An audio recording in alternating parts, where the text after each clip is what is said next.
A 3-minute countdown went faster than I thought it would. Here I am still fiddling around with my music bits and everything.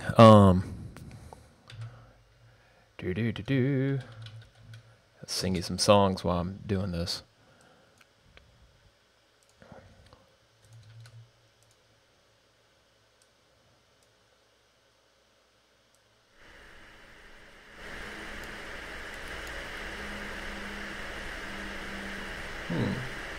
Is that audible?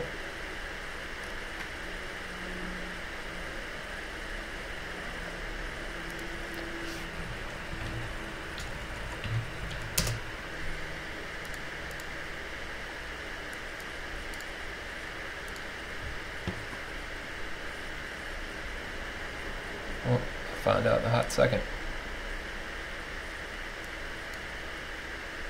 No.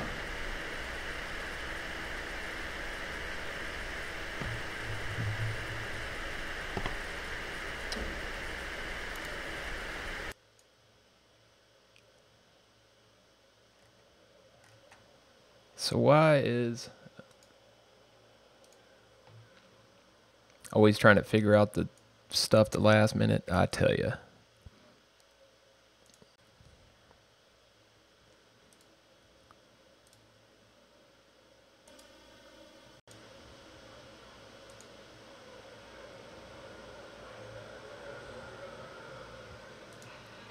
Input.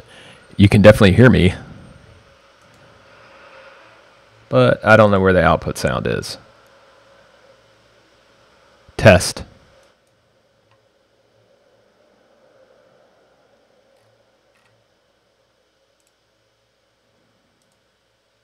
But I'm gonna figure it out. Oh, you can do up to X amount of devices. Okay. Podcaster. Built-in thing. Default.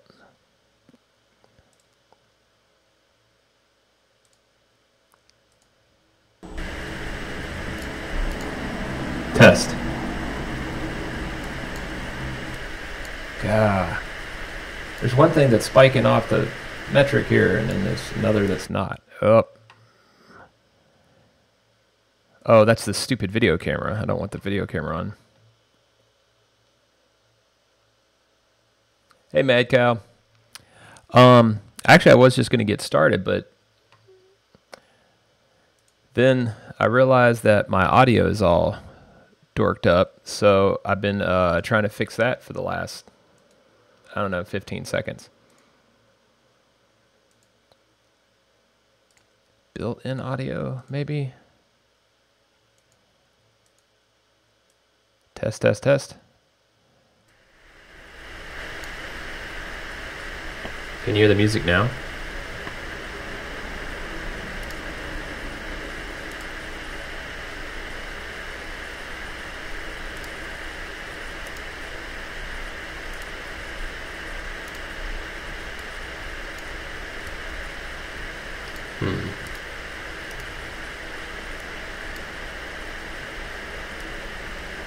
Oh, you heard music like 15 seconds ago?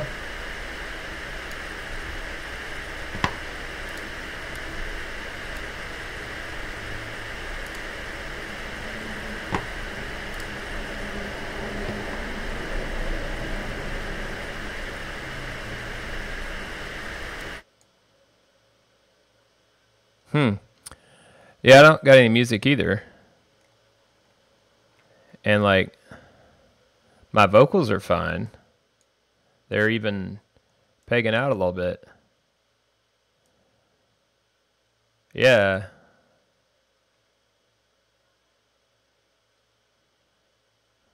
Maybe that? No. No, that's the...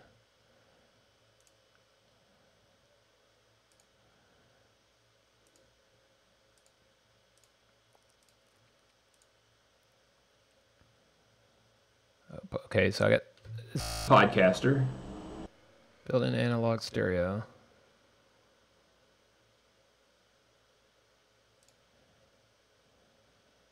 Default.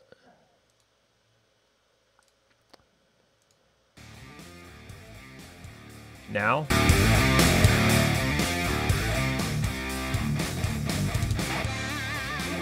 Ha! Okay. Ugh, that was only 50,000 different things. USB Advanced Audio Analog Stereo. Oh. Yeah, I got a little different setup today.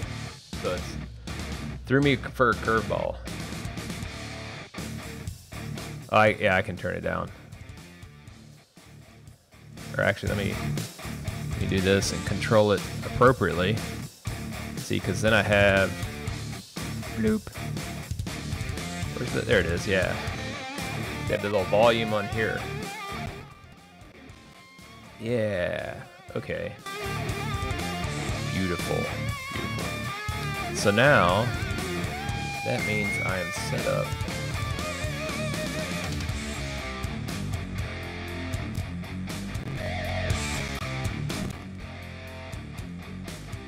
There.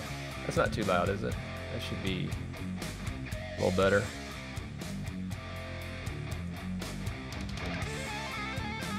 Alright, so I got my vocals, pegging it red. I got a little bit of tunes, rocking out. I got a ton of rock candy. Look at this. Chocolate rock candy and rock candy. Isn't that glorious? Yeah. It's the rock candy to go with all the rock. A candy store opened up down the street. It used to be out by a park here in Ballard in Seattle. But now that it's down the street, I'm out candy every day on the stream. We'll see how that goes. Might drive everybody crazy.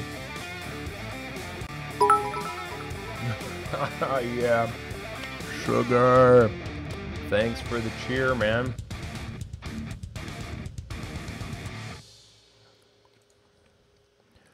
Alright, so time to get into the stuff. Oh, what is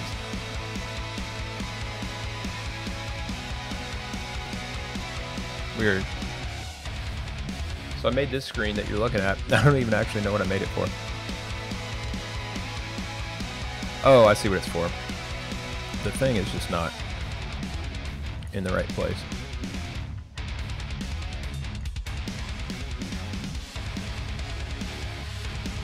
But kind of sort of looks like garbage. Look at that. I don't like that screen anymore. That's fine. It's fine. I have a solution. I have a most excellent solution.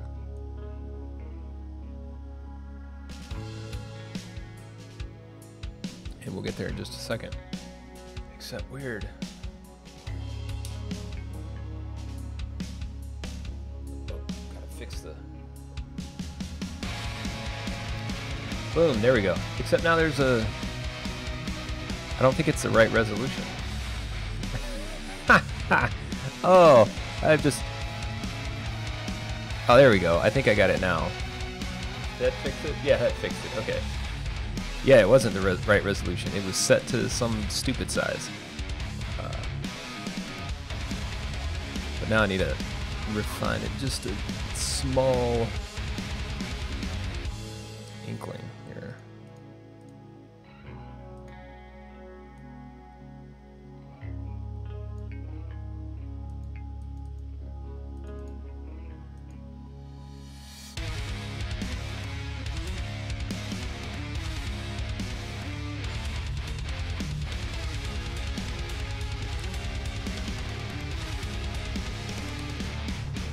Weird. Alright, this is taking me a second because it's still not the right side. It's being super weird about this.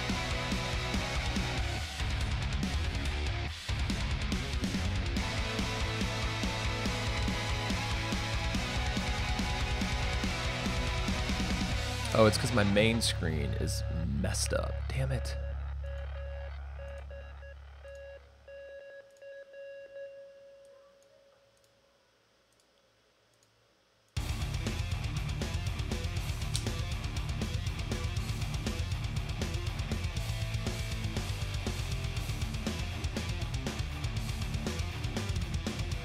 Oh, infinity aggravation.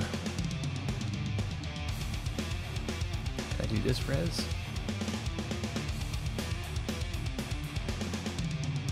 Alright, there we go. Okay. I had to go to 1600 by 900 because my main screen resolution is dorked up because I'm on a new adapter, new port replicator. Because my TB16 Dell doesn't freaking work right anymore. Or never really did. It was always flaky. Blue rock candy time. Yeah. So. Oh, this one's kind of horrible.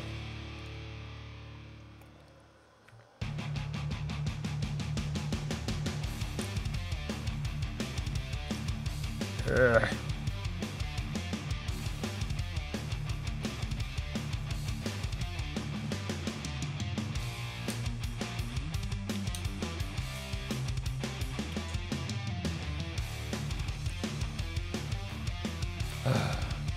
All right.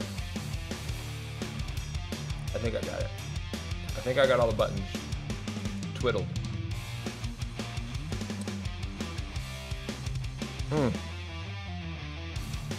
Oh, the blue ones are horrible.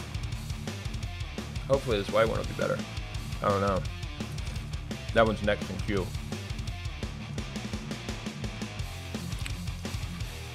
So yeah, look. One more time, just for posterity's sake. Look at that. Look at beautiful candy. Crazy looking. Anyway. Alright, what I'm getting into today is a little bit of data grip. A little bit of fighting with that. I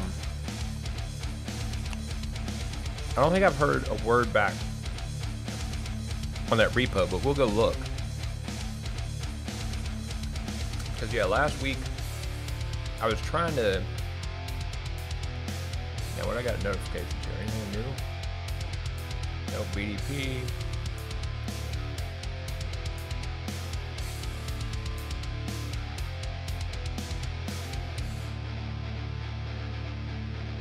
Anything on migrate? I don't see anything on migrate. There should be an easier way to look through this stuff.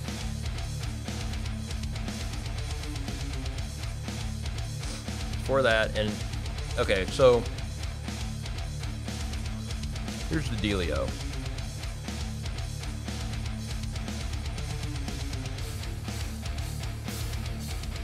Oh, you can unwatch all? That's awesome. I didn't know that existed. Yeah, I'm definitely not going to be able to hear it at the same time I do this. So anyway, last week is a bit problematic. I'll get the screen up here for you to see. The issue is this project has migrations in it.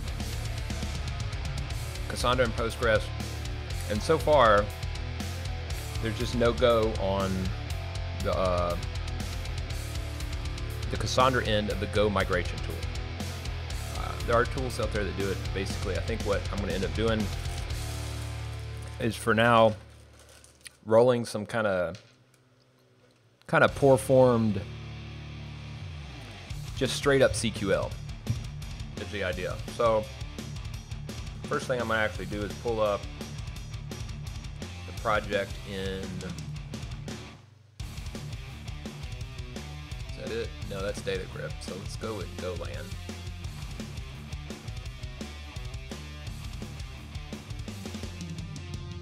Oh, and for your info, everybody, tomorrow I'm going to be streaming the scalability meetup with Richard Seroter.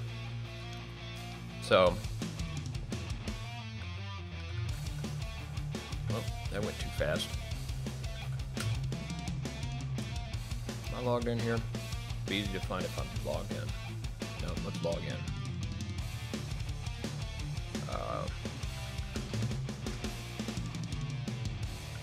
So here's a cool thing y'all get to see. Here is my login catch source, video source frame now. right? So, yeah, let's put that one together for you real quick.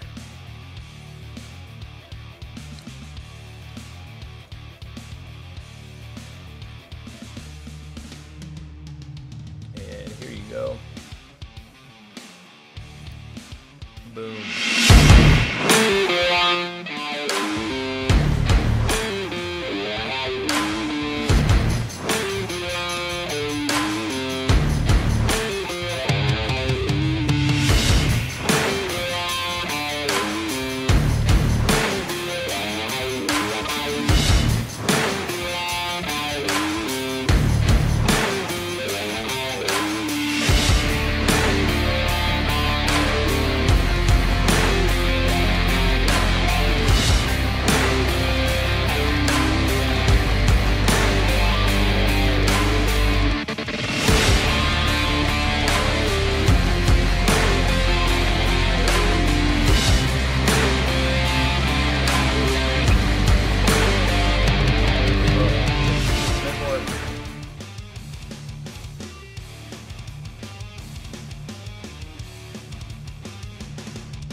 So you like that transition screen? That was pretty cool.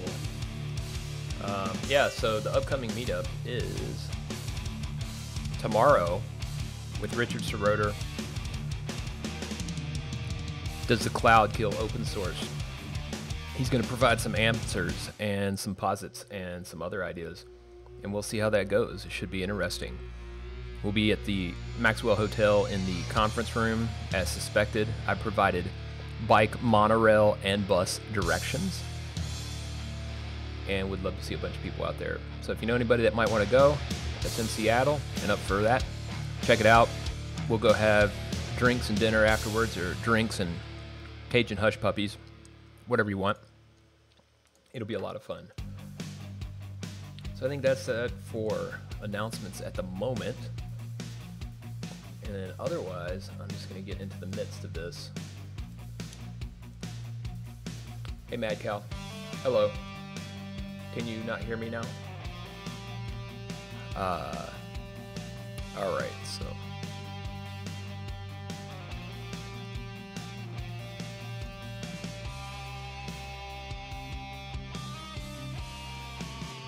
All right, here's our project. When we were looking at migrate, and it just seemed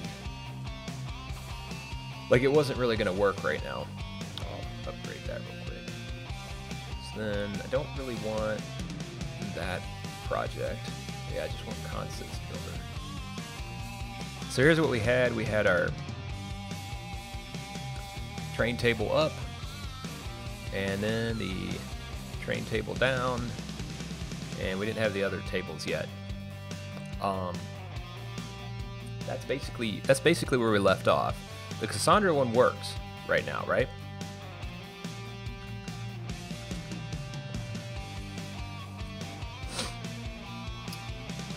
So let's see if there's a way that we can just use bash.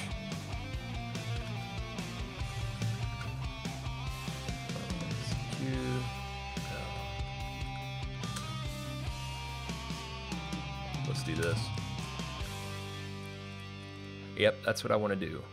I want to execute CQL through shell. Oh, well.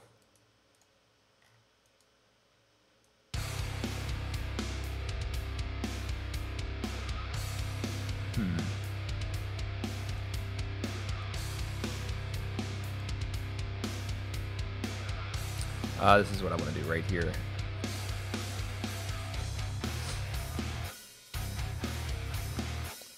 So let's see an up. I'll set this to. Let's see, this part is dead for now.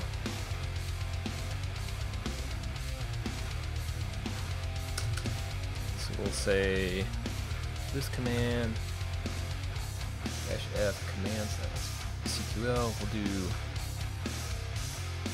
down. We'll do tables up. Right? Yeah, so it's going to be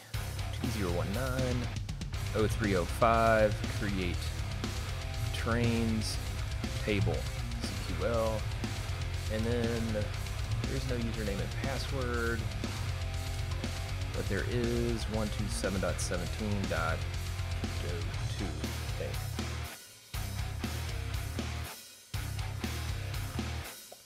Let's get that one out of here. Open database. Here's this one. Consist. So I think that's just calling it no, trains. So trains is not created. We should be able to run that.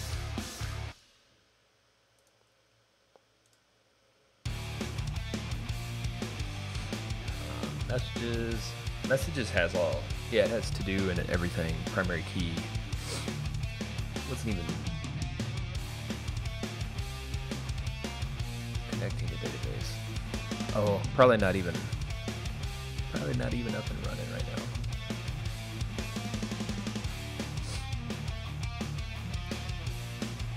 now. O2, okay. So theoretically this script command should work right here. And then maybe 9042. I don't know if I'll need to add that.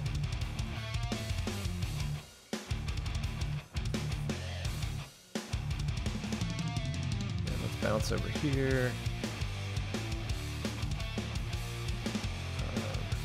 CQL-LSH. Connect to cluster.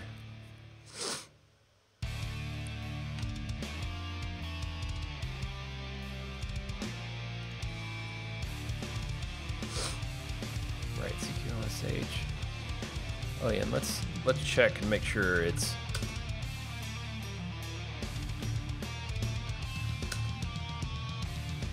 okay, it's there. So try that, connection refused, that's correct because it is not running there. We want to check out what is running. We have nothing running right now. So we need to go and look in here. And then we have startup Docker containers. And we'll run that again. Codes, no, go, list, yeah, source, GitHub,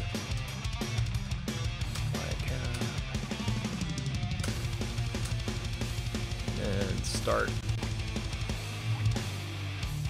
Oh, I need to get into database migrations. There we go. Yeah, there. Now we got start Docker container shell. That should give us those up and running. Cassandra's now up and running, 3.11.4. Alright, 9042 is open hosting. This should be able to work too.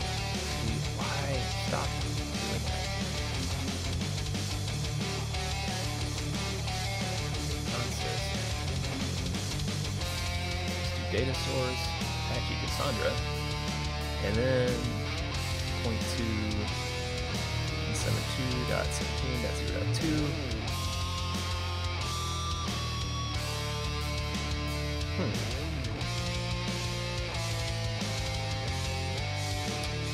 Let's see about that then. Okay, so Docker, Cassandra.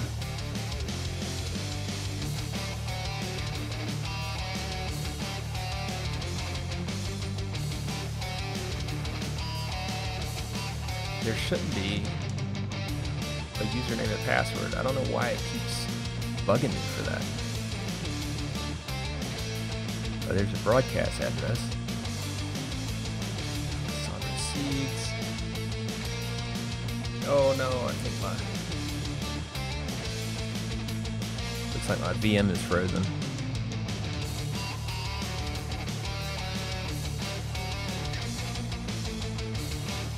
So that is pretty weird, actually.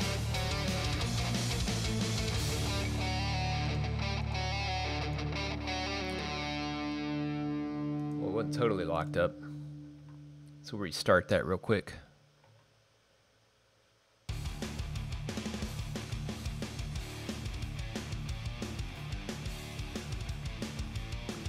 Probably doesn't like all of the freaking Docker containers running, honestly. We'll get back to fighting with that in a minute, though.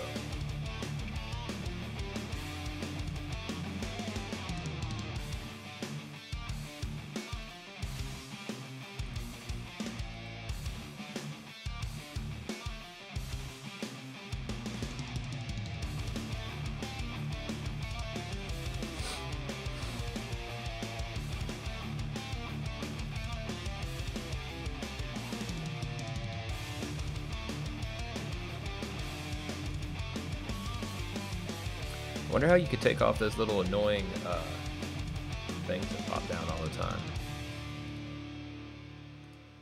Like, what even with that junk?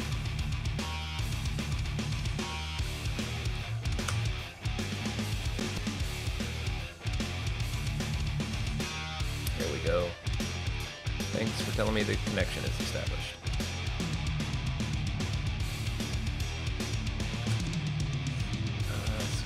Go source, get a me. Let's see, migrations.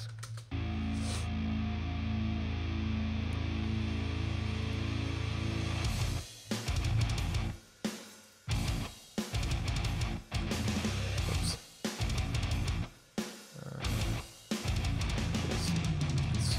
Just come on, start.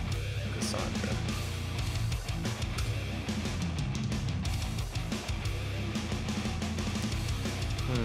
Which one is Cassandra though? Since you clear a list, I'm gonna start all of them. Cassandra is D32.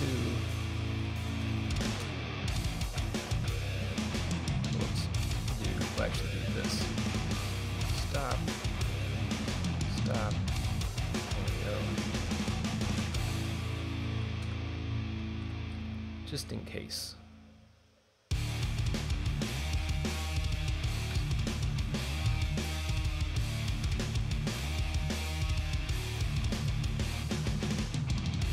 Yeah, please do that.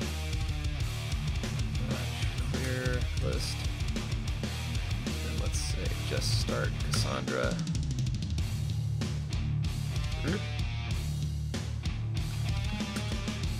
That was way too fast.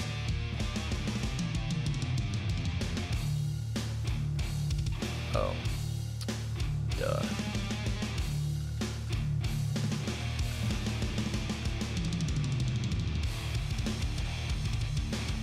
There we go.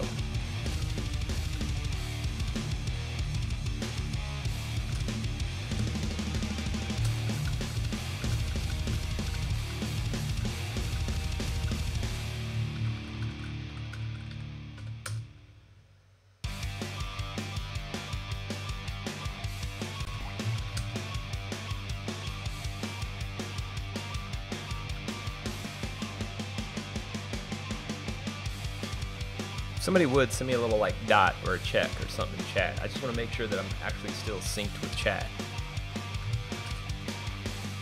Much obliged. Thank you.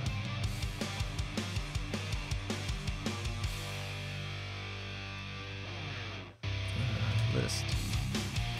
Yeah. Okay. There, that looks better. All right, that's what we expected. So now just Cassandra is running. Let's see here. What do we got out on the web for Cassandra Docker? That's what we're using. Wonder what the Bitnami one is running.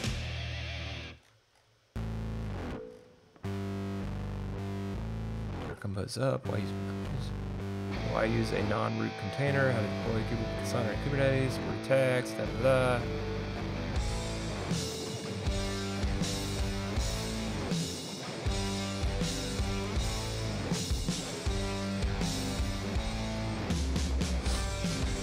Assuming the first machine's IP address is okay.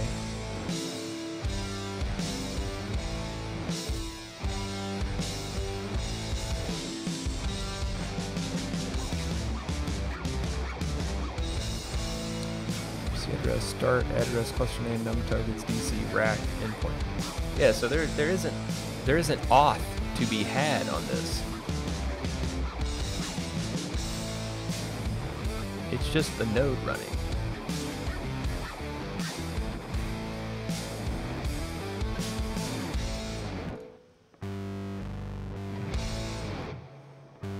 Alright, well, we'll go back and Docker, yes. Up to 3 minutes. So it should be running. CQLSH. Right, and then that one.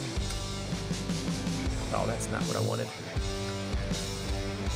2.17.0.2.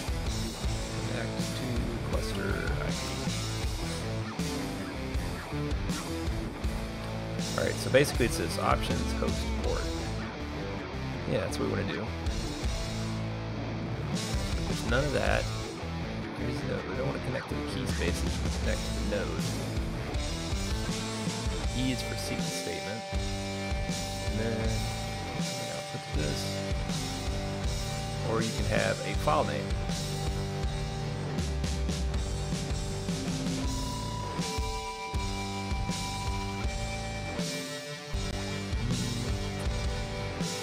Alright, what was the Docker list then?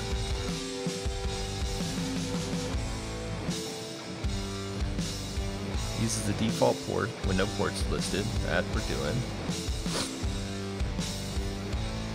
Starting the sequence shell. Create a protocol before. Use help. Use help for help.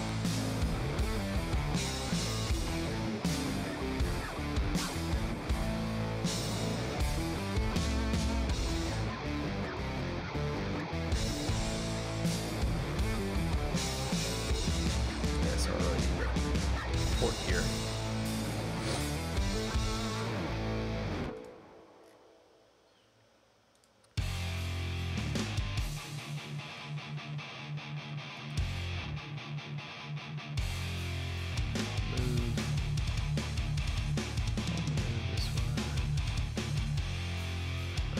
No, I'm going to move that one. I'm going to move this one.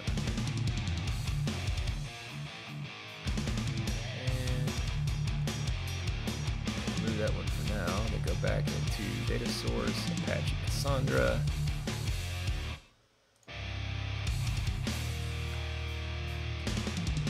Oops.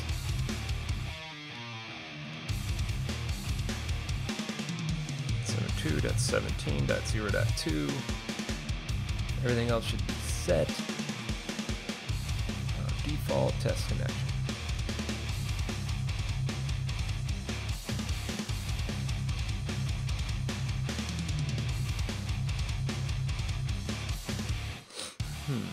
So how do can I do that? Yes. And then try again. Crap, so CQL SH 172.17.0.2.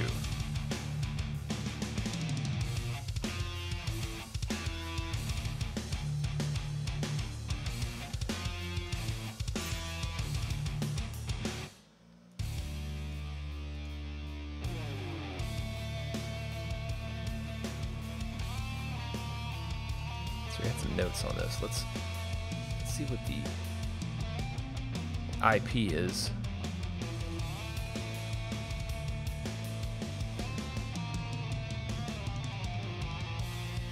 Yeah, auth, no username and password, DPIP.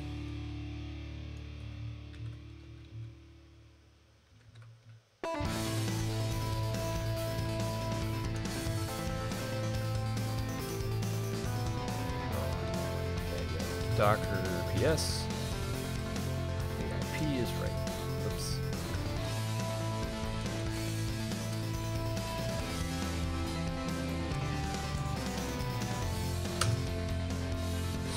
Oh, we're on 3 now. Okay, joy. Freaking joy. I really need to do that so that it starts up with the right one on. Here, take this one out. Remove add 172.7.317.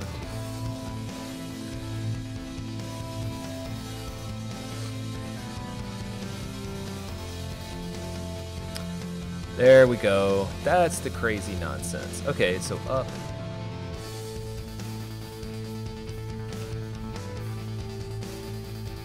Migrate up. Let's try that again.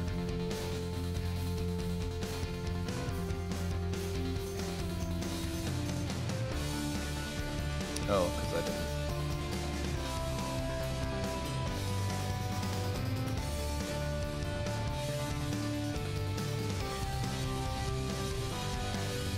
Trains table dot up. CQL. Trains table up. Yeah.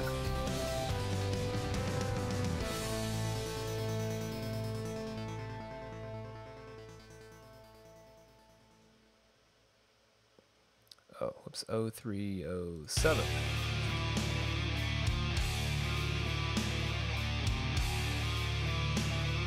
Ah, come on. What is the format?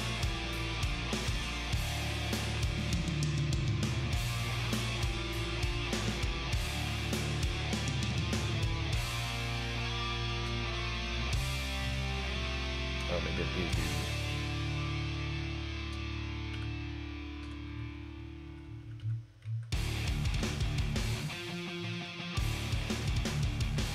Oh, and it needs to be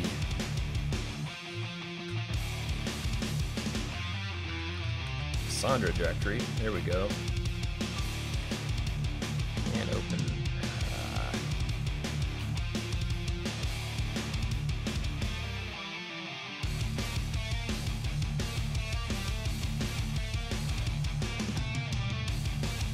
Oh. I've just typed every possible thing you can type wrong, I guess. Incomplete statement end of file.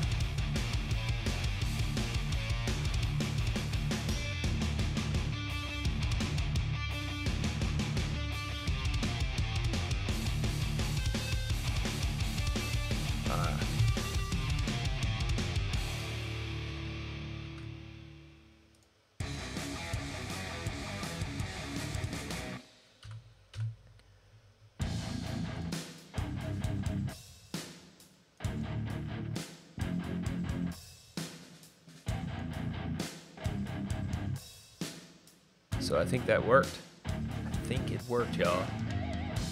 Whoa! Start all the Docker containers. Okay, everything's running. So now let's do migrate up.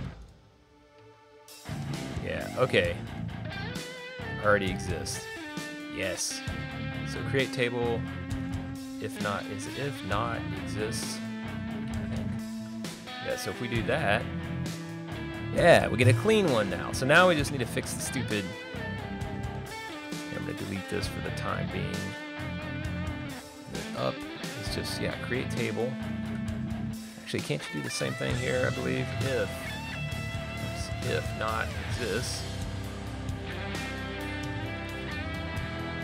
Down, drop table.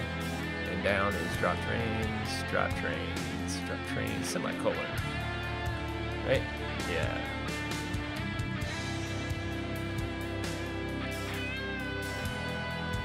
All right, that feels good. Some progress here. So, but hey, Robert Tables. Just fighting with this migration stuff still. I'm going manual mode. Also, eating. Oh, hold on. Let me get the good camera view for you, so you can see the epicness that just opened down the street from me. So. One thing, new background stuff here, crazy scene and everything.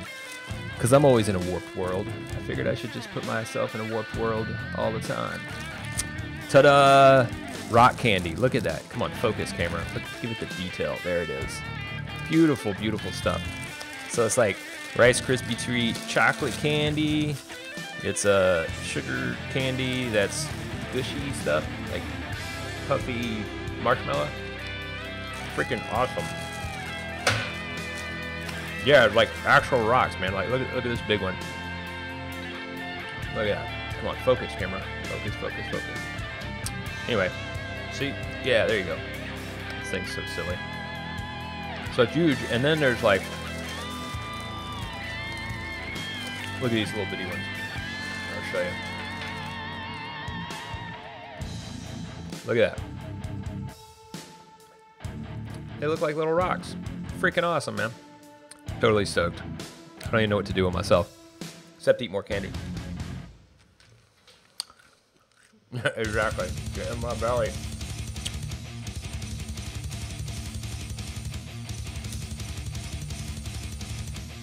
My green. I need a blind. The rays of light from the window are shooting at my face, messing my green screen up. But yeah, so I'm eating candy, and this red one. That's next. And fixing these migrations. It's taking me a freaking week to do, but it's all right. Once I get them going, it's gonna be fast. That's the beauty of doing shit right, though, right? You get it all clean, you get it running smooth, then you just boom, get running, boom, tear it down. Just get shit done all day long that way. That's what I like to do.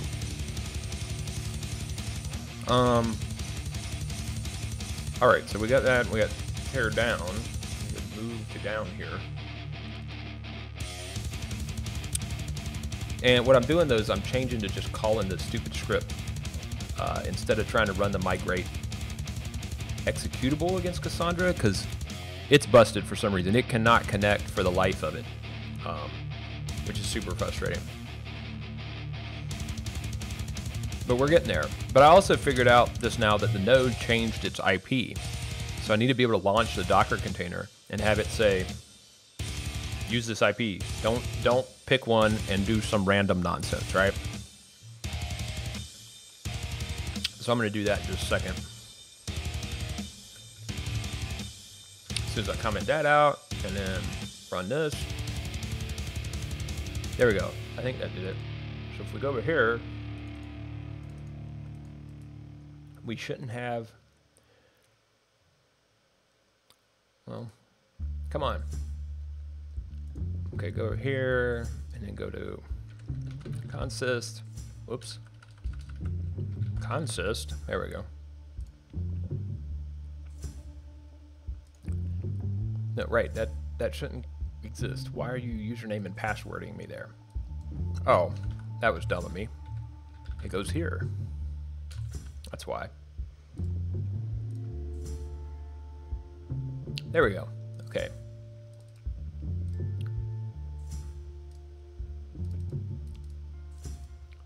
So now this thing should, come on, synchronize, synchronize, synchronize. Oh yeah, right. So it shouldn't have a train. So now if I run up now, and this database should not have a, yep, nothing there. Oh, yep, so let's run up. Well, I don't know if it'll fix that because it's got that state lock issue. But here, oh, I don't know about this little database thing. If we do that though, and then pull up a console, source editor, database tools.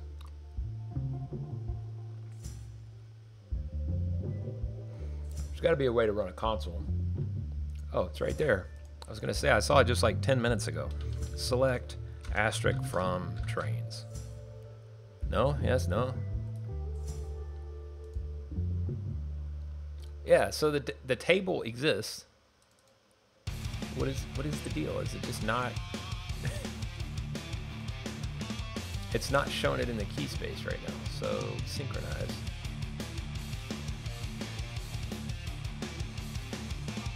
Synchronize. Yeah, I don't know what the deal is. It's not getting updated over here in the database window though. I don't really care that much right now. I just want to get these other parts running so I can start writing out the queries and stuff.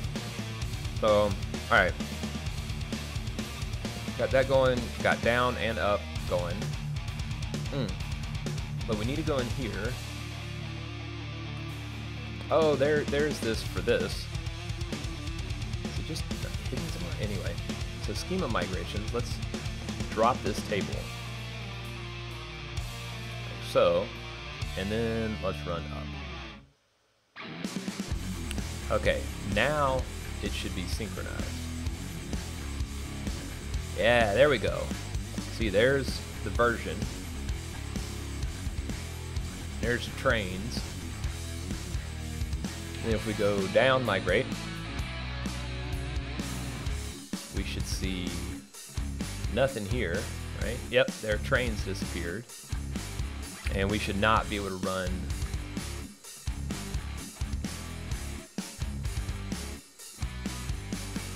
why does it say one? It says one key space messages with a table in it to do. But here, I'm connected to that key space. I think something's askew here. Let's disconnect this. Then we're going to remove it. And then I'm going to try to connect again. 172.17.0.3 key space consist.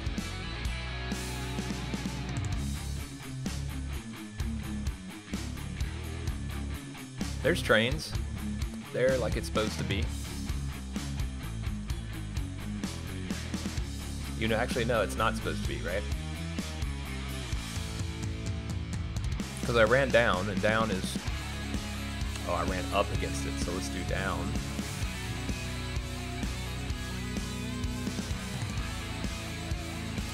No key space has... Use a key space where you specifically specify key space.table name. Oh. That's right. Because in here, I don't have consist.trains. There we go. Okay.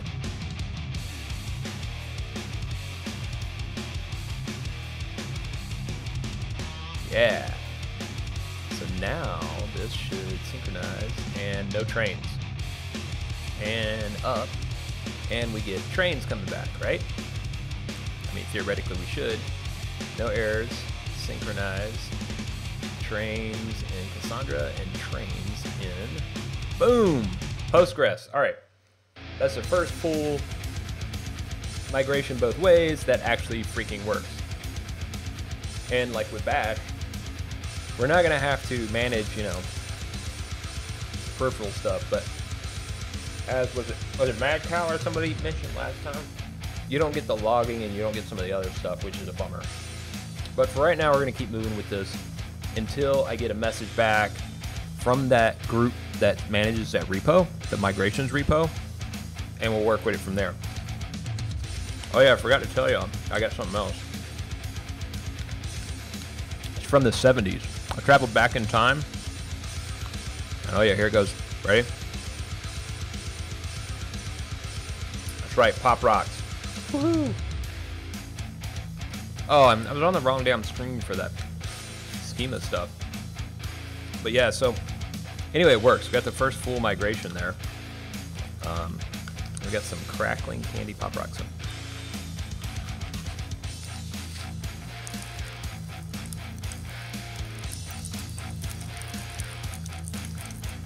They're explosive. They're blowing up my mouth. Crazy stuff.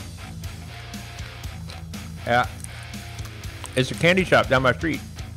They got Pop Rocks. Oh god, they're so crazy. Yeah,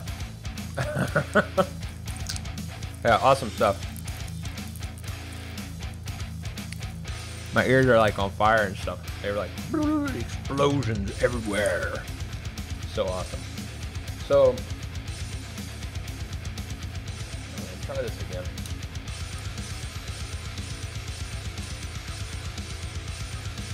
Lighting is so hard to figure out on green screen. It's a serious pain in the ass. No? No? Maybe? There it goes. Nope. Flipped out again. Oh, there we go. Now it's nice. Alright. So, okay, we got the good stuff in there. We got the... yeah. Wait do I bring this stuff for like tomorrow? Hey, Codebase Alpha, thanks for the host. Oh, it's just as I almost gag on some more chocolate rocks. Thanks for the raiding party. Welcome to the Mosh Pit, everybody. I was just talking about my awesome candy here. Got tons of it and everything. Here, I'll show y'all proper. See, look at that. Rock candy, right? Chocolate rocks, all sorts of other stuff, good stuff. And then also, went back in time, straight out of 1970. Pop rocks. Yep. Just living it up today. All the good stuff. So, I don't even know about Pop Rocks from the 1970s, but I got some, and they are awesome. They they explode and pop in your mouth. If you don't know about them and you get a chance to get them, buy like 50 packs. They're great, super fun. Then give them to all the kids you know. They'll be crazy. They'll be so stoked to have those things. And then what is going on again? My screen messed up again. Stinking resolutions flaked out. Bear with me, I'm gonna fix it for you so everybody can see this stuff.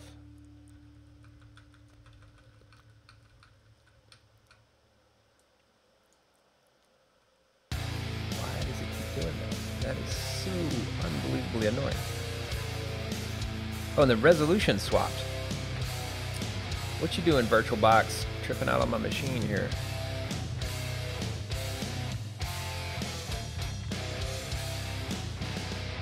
Yeah, I don't know when it did that, but it just did it not so long ago, and now we're back to almost got it, just resizing it.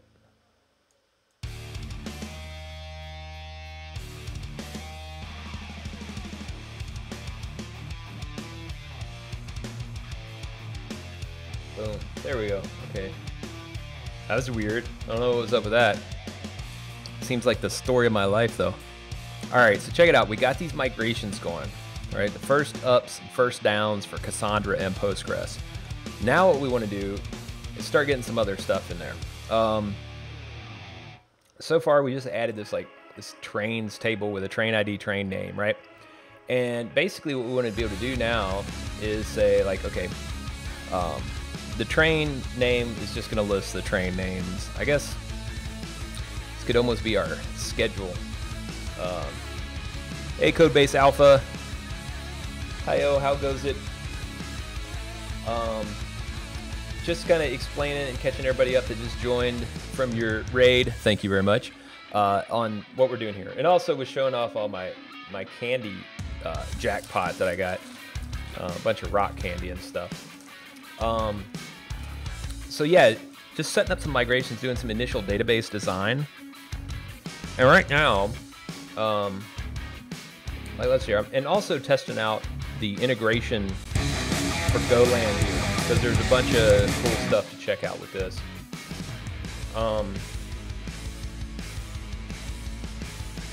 Thanks for the follow. Thank you very much. And welcome to the Mosh Pit. It's a friendly Mosh Pit, you know. Jump around, slamming each other, break some code, pick it all back up, like you do. So let's hear, yeah, so right now I have basically a table in the Cassandra key space, and I have a table in the Postgres database, and in the database is consist. Now, let's talk about that for a second, because what I'm looking to build here is not exactly just a database. It's just going to be, it's going to be a database, yes, but the database is actually going to have pertinent information. We're going to actually link stuff up, and we're not going to use some standard, like, goofy example crap, right? We're going to actually set up how you would track and schedule trains, freight trains specifically. I mean, you could use it for passenger trains too, but we don't do none of that crap in America. We just kind of do whatever. But with freight trains, you have a consist and a train. Train is usually given like a number or designator, and then it'll have, you know, 6,000 tons of cargo broken out into the cars that carry them, like a box car, grain car, tank car, bunch of stuff like that, right? So like if we go back over here, and I think I pulled up not too long ago this one page,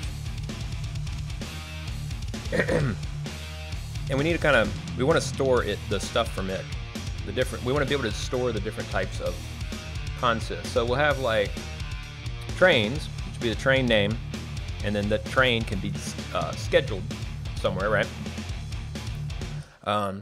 It's going to be the single source of record in the Postgres database, or single source table.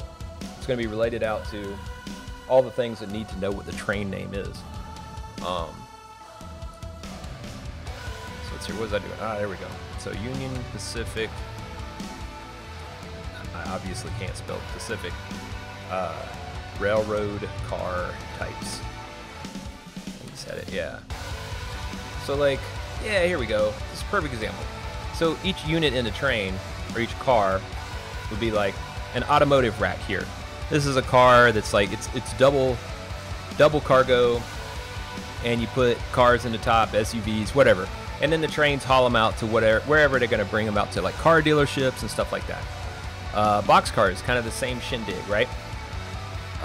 Center beams, this is actually lumber on the side here that usually is what you see on this. They try to carry already cut lumber. You don't see railroads hauling around logs anymore. That's done kind of out at facility or whatever. Then you got covered hoppers for like grain, things like that, dry bulk commodities. Coil cars, these suckers are crazy heavy. They basically carry steel, iron, that kind of stuff. Things that you can carry on a train, you can't even carry on a truck. I mean, you could, but you would literally start destroying the roadway. The weight is just too much for these coils, and they carry like 6 of them on these sucker. Then flat cars, you can see what's carried on the flat cars. Gondolas, generally these things are just used, they just throw junk in them nowadays. Yeah, like it says, scrap metal and junk. And then intermodal equipment. This is the most common type of train in the United States now. The ships come in with the containers, and us techies ought to know about this, right? Because a docker.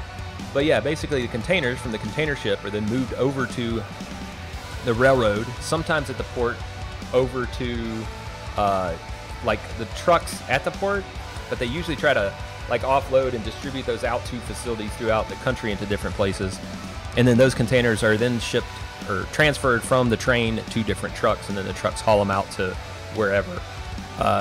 Refrigerated boxcar, that basically, you know, has your good stuff, like orange juice. That's how we get orange juice all over the country. Then open top, and of course tank cars, where we haul a lot of oil and that kind of jazz around the country. And dad burn it, did my container crash again? I think it did. So anyway, my container, I'm gonna, yeah, of course. It's just, it's like the browser hangs up. I think Chromium's freaking out. So, oh yeah, log hauling on trucks, but they don't do it on trains too much anymore. Like UP and stuff don't like to haul those. They like to haul the, you know, the stuff that's cut already. So usually they haul it, these days they tend to want to haul the logs out of the forest with trucks and bring them somewhere to process them, and then they just bulk haul crap on the trains. I mean, some trains still haul the logs, but I know like the big 4 or 5, I guess you could say, class 1 railroads, they container crash. That's funny. They tend to want to not haul stuff unless it's either in a container or they can stick it on a unit train or whatever. Where is come back container? I just hit. Oh, I didn't click it. Didn't click it good enough. It's starting back up again.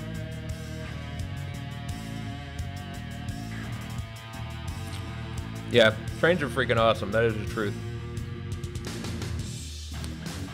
I would say I'm mildly obsessed with them, but really it's more I'm mildly fascinated by them. Mildly might be mildly putting it. I'm into airplanes too. I've been studying the hell out of the 737 MAX lately, just because of all that craziness out there. Why are rail yards terrifying? I'm such a dork. I hang out in rail yards sometimes. Like, I'll just go sit and watch offloading going on. But in Seattle, it's kind of easy. I can sit up, like, out up on a hill and then just look down at the rail yard, and it's pretty cool. But we had a freaking insane rail yard here in Seattle.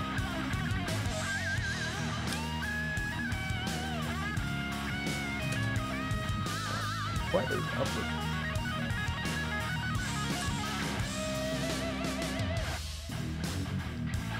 Oh yeah, so like, yeah, that makes sense. Because like when you're on the road, you're like the biggest thing. In a rail yard, in a truck, you're just like, it's like being in a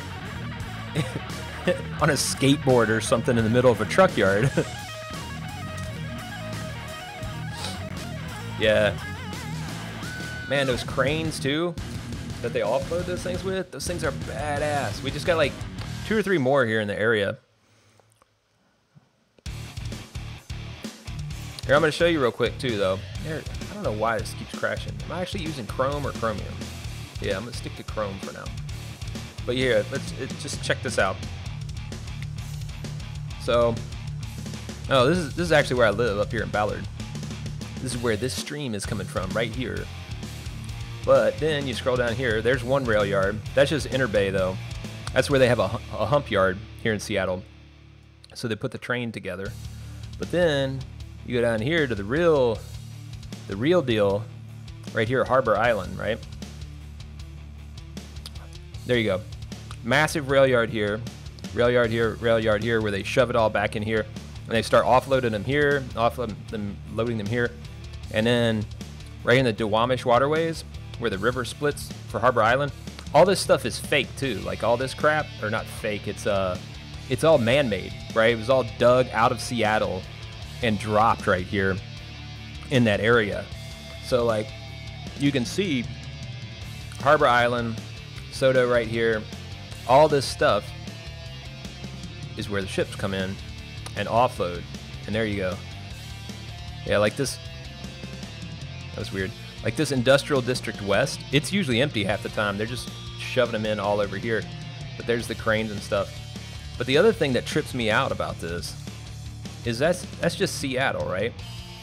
We go right down here, not even very far away. It's like 30, 45-minute drive if no traffic. But there's this giant port in Tacoma, which is also freaking huge. Look at this. You got this whole area. They've just added some cranes here. They got this whole little area over here by Schnitzer Steel. And of course it's fed by tons of railroad too. But yeah, totally nuts. I actually worked here when I called the crash of the market back in 2008. Because right here you could see all the lumber trains going in to go feed all the housing starts throughout the country. They all disappeared within a couple weeks. And I was like, give it 4 to 6 months and the whole market's gonna crash. You could just tell it was gonna happen. And sure enough, boom, there it went. All right, but we got all that concept. And the idea here that I want to go with is I want to be able to store all those out. So I think with either data grip, I think data grip is what I'm going to have to use to do some of those. But we're going to start with Postgres actually. And I'm going to build out this schema to store this stuff. And then we're going to also work on denormalizing it to push it into Cassandra for larger scale work, right? Postgres can handle 90% of what we're trying to do. But when we get into the really, really big scale and we want to use our system to track, let's say, every container in the world, we need something like Cassandra for that. So we'll start with Postgres, work out some stuff for the schema, and then blow it up big time and go with Cassandra after that. In the meanwhile, we're also going to get some of this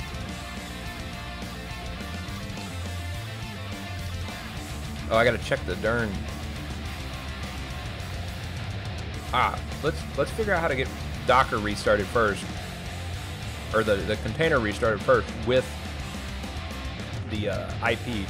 Oh man, I ate one of those gummy bear rock thingies, and now they're all stuck to my teeth. All right, so Cassandra, Docker. There's a thing in here that said like you can pass it a IP somehow.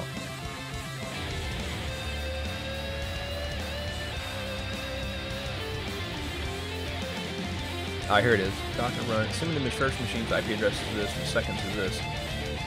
Start with the first exposed gossip port. Oh. But no, that's not setting the IP though.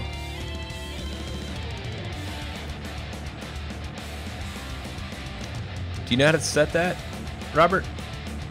Which address to bind to the Thrift RPC server to? If you do not specify an address, a wildcard address to be used. It will set the RP address. Is it that one? Incoming connections. Default value is auto, which will set to the listen address. Open in the Cassandra.yaml to the IP address of the container as it starts. This default should work in most use cases. This Cassandra is for controlling the IP address to advertise to other nodes. The default value is the value of the Cassandra listen address.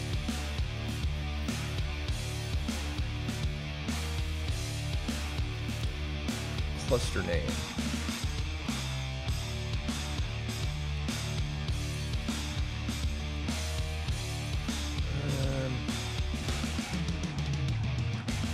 Rack. I don't want that. I don't want to set the snitch because I don't actually have a cluster. I just have a single node, and all I need is a single node right now to work with.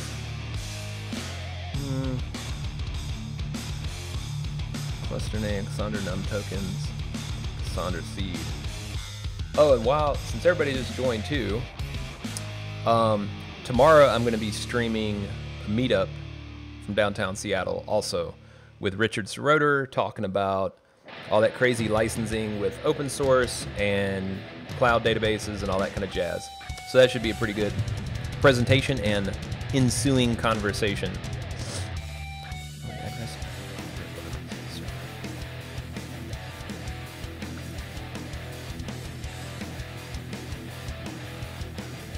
All right, so okay, so I should be able to just set it and then do this, like pass environment variable. Even though I don't want to do broadcast address, but I do want to do blah blah blah, one of these things.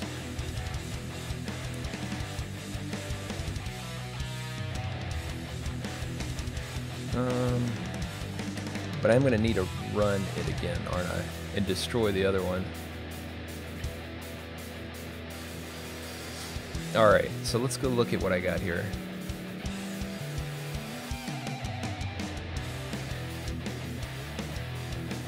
So to start it, I had done, what is it, Postgres, nodes for to-do list, Apache, yeah. Okay, so this is what I did, and then I wanted to add, what is this? TCP address. I don't remember why I did that, but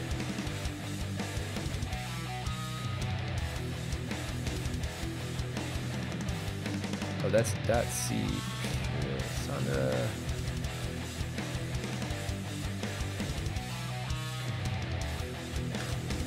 All right, let's do .d. Oh, that's what I got in it. Okay. And then this is going to be, let's go with 172.17.0. Let's go with 5. We don't want broadcast. We wanted to try out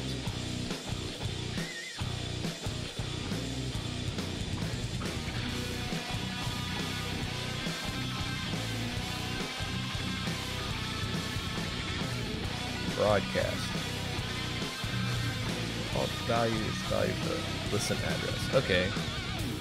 Well, let's actually do.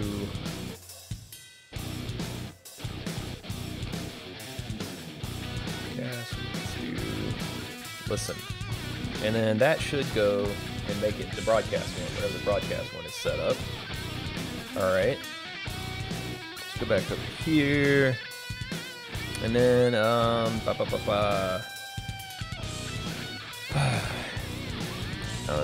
that should work. That should get us going.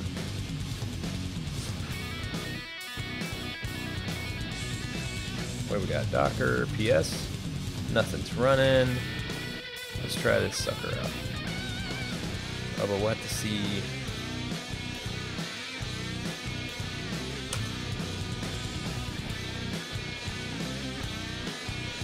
Oh, what did I do? What?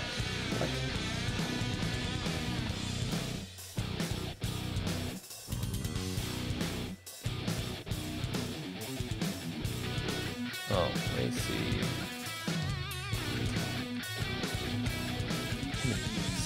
Images. Right, Docker, PS, switch off. Docker remove. Let's see here, I wanted to remove this one. Well, I didn't need to do that. There we go. Alright, clear. PS all. Alright, that's good. So then could not get container consist Cassandra. No such container consist Cassandra. Eh?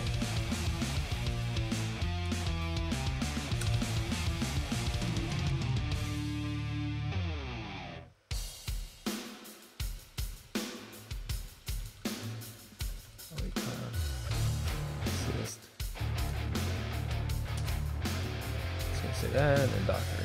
What is my image then?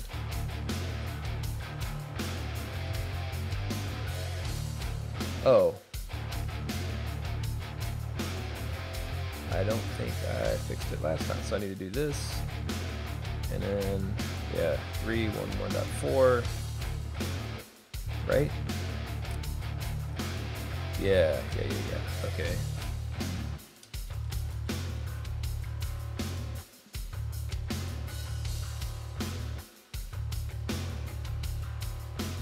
That while we're here.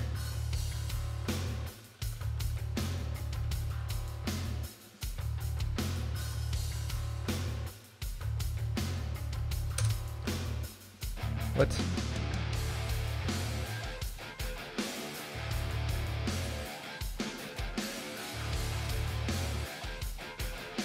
No. It's there.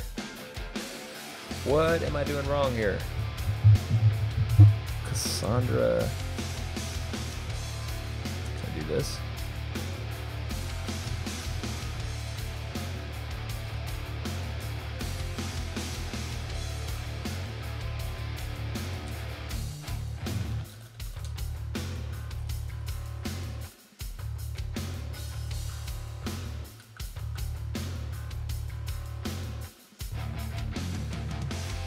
What the hell?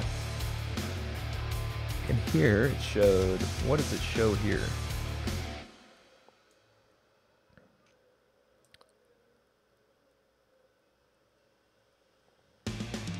HD, Cassandra 2.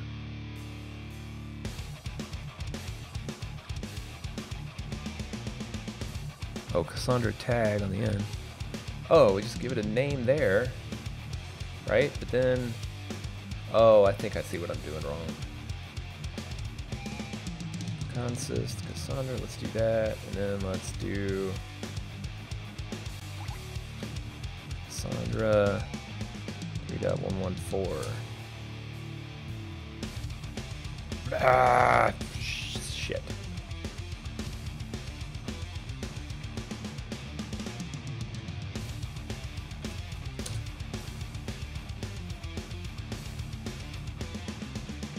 Oh, of course not. 3.114. Network, some network not found. Right, that is correct.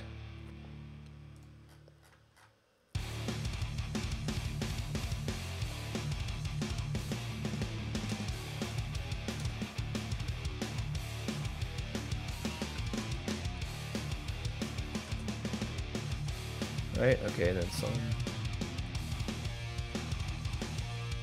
Copy. Take that over here and hack on it for a minute, since I'm such a freaking pro with this.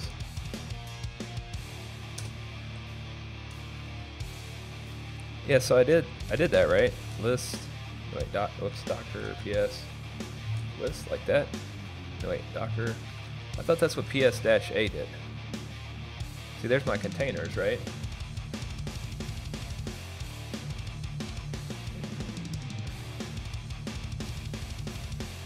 Oh, I don't have the container yet. I need to start the container. So how do I start a container? Whoops, clearer. So here's my stuff, right? I got the image here, Cassandra 3.14, which is one I want to use. And I basically want to do, oh, Link is looking for the container that I haven't made yet because I need to run it. And IT is interactive terminal, right? So if I do that and then name, oh, here, this, I need to do this. Consist Cassandra. I don't know why I even needed to give this one a network one right now. And then could I pass in an environment variable on this one maybe? Oh, that other thing is to execute the shell. I don't know what I'm doing. What I want to do though is, as you can see, I want this IP to be the one that the container gets. So I'm hoping that this will do the thing.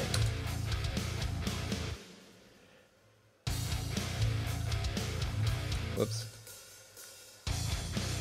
Name the Cassandra again. Did I not do that? Isn't that the consist dash Cassandra? Yeah, the Cassandra. Oh yeah, okay. So then, theoretically I could run this now, right?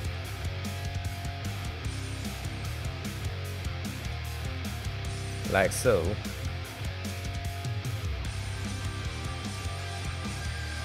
I think.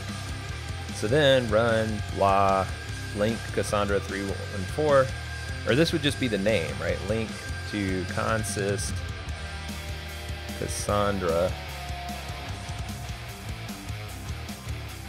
and then connect this shell thing, something, something, something. Oh, I need to do the port?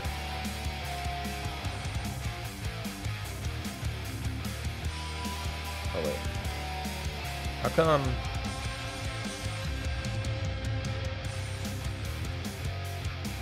How come that didn't run the thing? Oh, well, did it create it though? Docker, yes.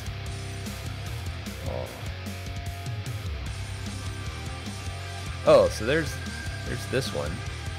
I created two. Whoops.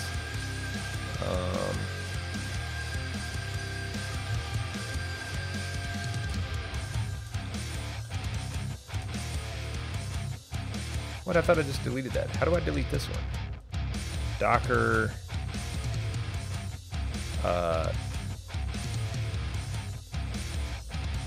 Right.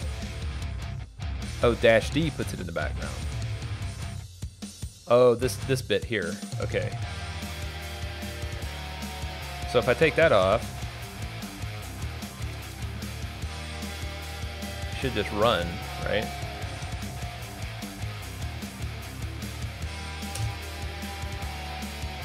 Oh, remove Docker, remove this giant thing.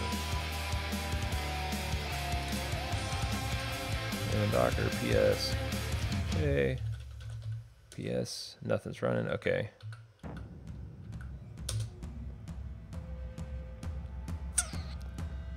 Unknown argument.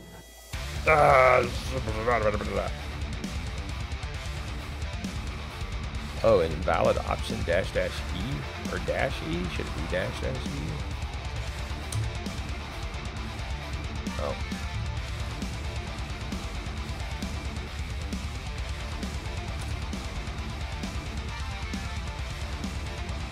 Oh, container. Oh, obviously.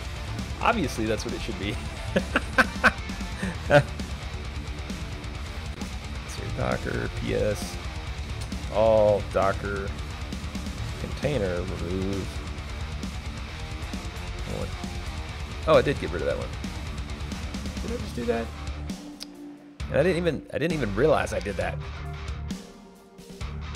Anyway, okay, so clear. So now I want to do. Okay, not that. Docker ps. So I do have it. There it is. Okay, this bit. So if I say Docker start that one, what? Oh, how do I kill a network? Docker network something. Docker network remove. Oh, that would make sense too.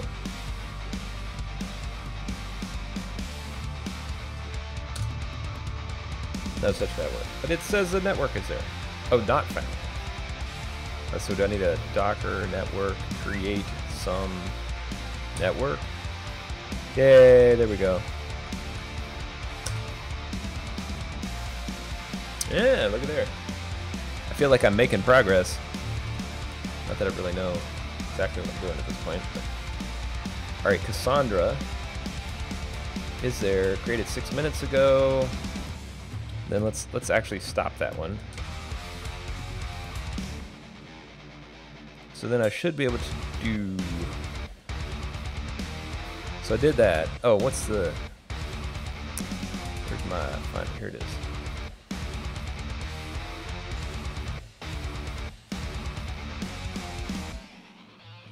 I guess I need to start it first. Start.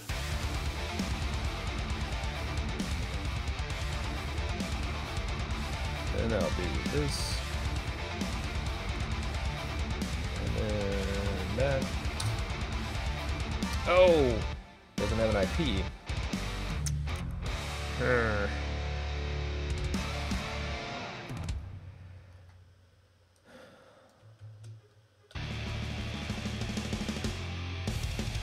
What happens if I just run this again?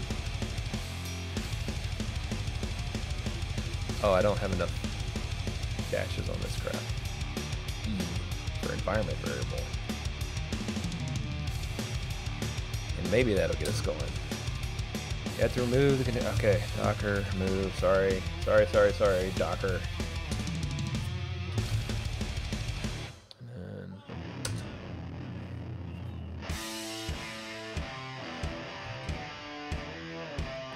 That is not what the doc said. The doc said that that is fine.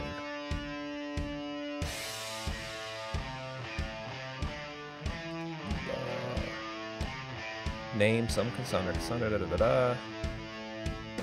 It's -d-e.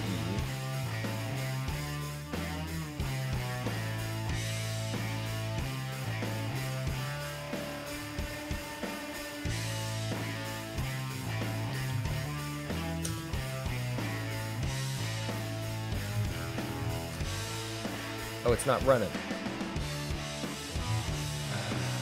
Docker ps -shaw.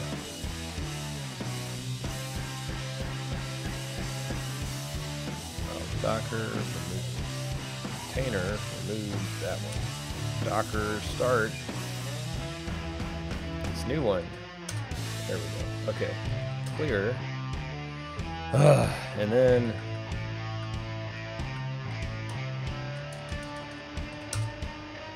no IP still. What the frick?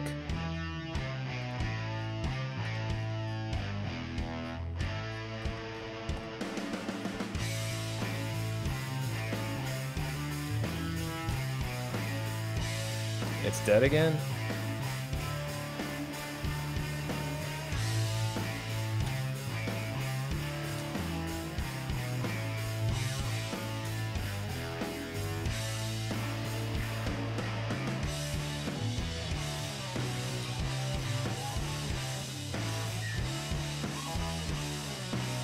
Okay, so that one's up now. How about now? Now it's dead. Okay, so it's dying. Up less than a second. Oh, that's a problem.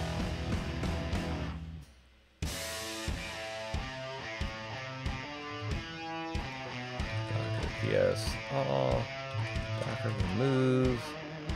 this thing. And let's do... Alright, just let's do this basic shit.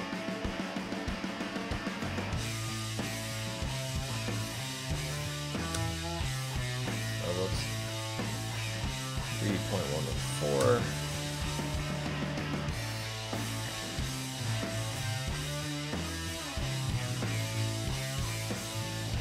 Okay, that one's been up for 6 seconds, 8 seconds, 10 seconds. All right.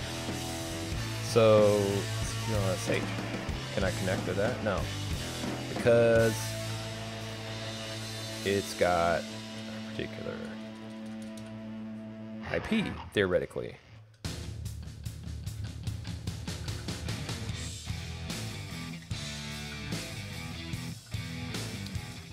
Inspect that. Come on, give me an... Ah, okay. Now we have an IP, 172.18.0.2. What the hell is... How is it picking this IP? You know how it does that? Because that's what I need to do. I need to set a static IP. Docker set IP address.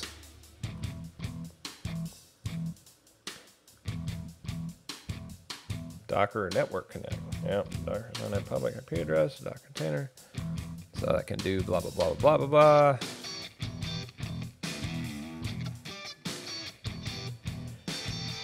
Create subnet. Oh, easy with Docker this thing. First you need to create this. So you create a subnet, and then oh, you can tell them. Maybe I can just pass the IP. I do this thing.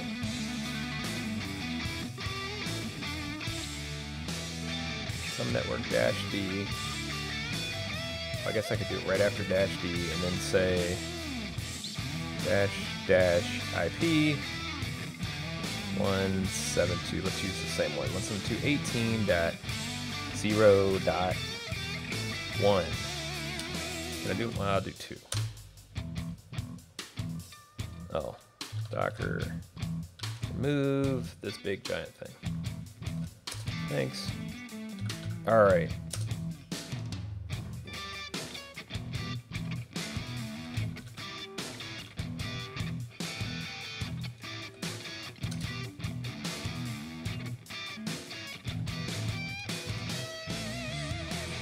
Oh wait. So stop the container before attempting removal. Oh, Docker PS.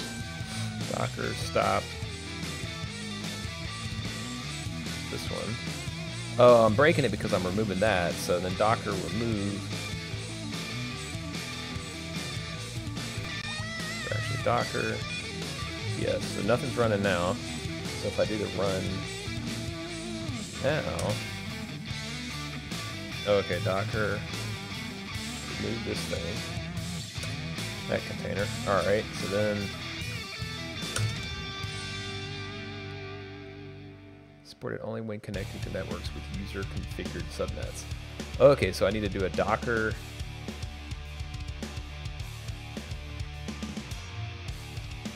this thing. What is it? Address space. Docker network list, right? Yeah. I mean, it overlaps with one. So can I do 17?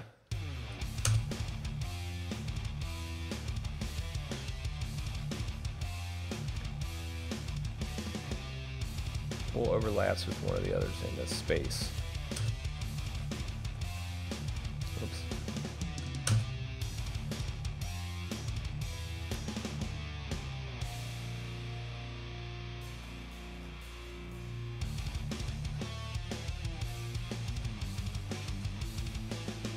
Default compose file, blah, blah, blah.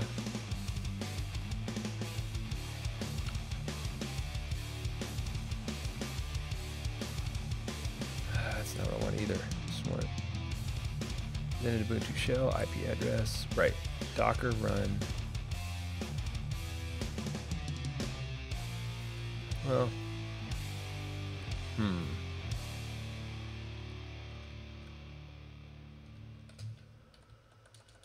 We'll do this consist train net.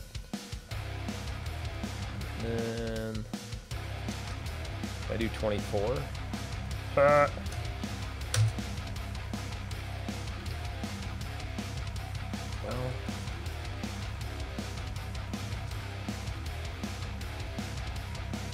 that ain't gonna work either.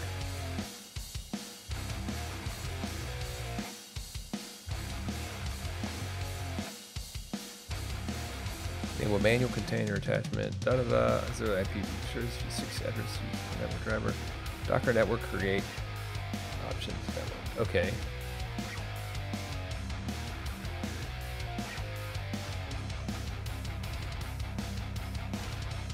Store op, advertise, examples, do done.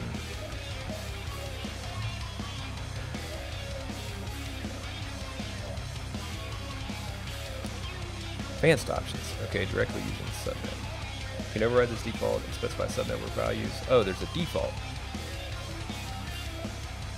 Bridge, da da da, bridge 0. Okay, so if it's a bridge, that should theoretically let me go out with the traffic. IP range, subnet driver, subnet IP range gateway. Isn't that what I already have in there though?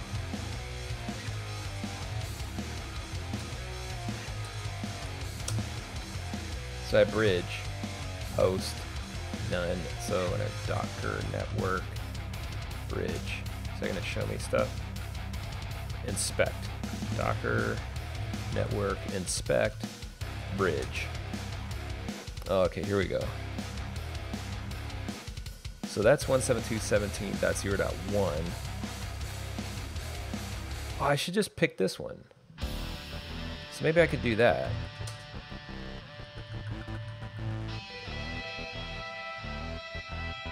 And what did this say? This said, oh.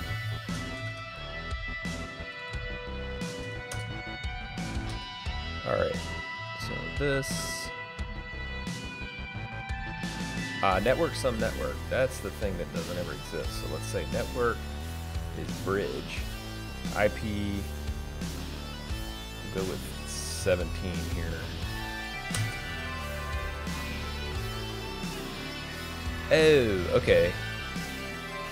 So Docker network create.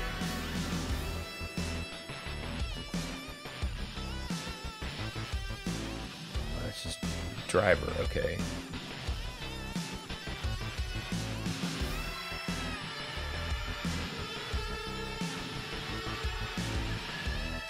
Bridge name to be used when creating the Linux bridge. Enable IP masquerading, enable history. Default IP when binding container ports. Okay.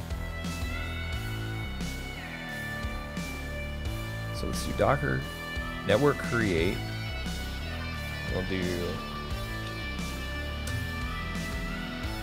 driver equals bridge.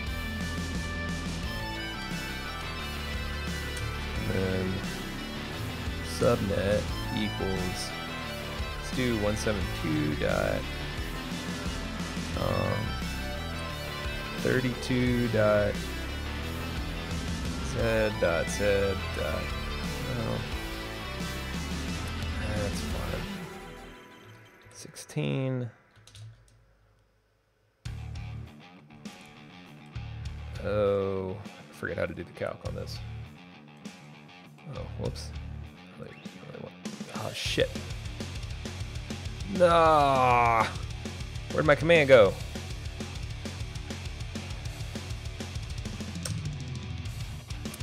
Well, okay. So Docker network create. This is, can I just do consist train net? Whoa. List. Interesting. Docker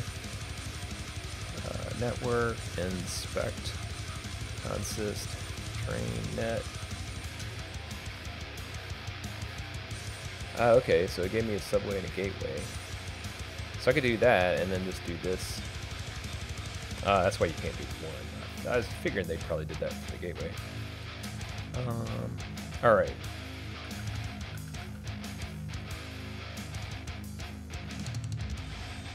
So, shit. What is it? 19. 19. So right over 2. And network is going to be consist train net.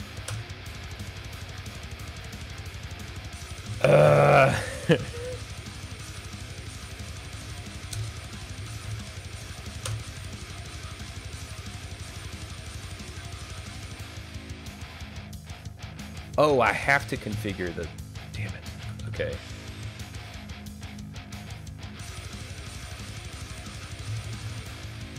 Move consist train net.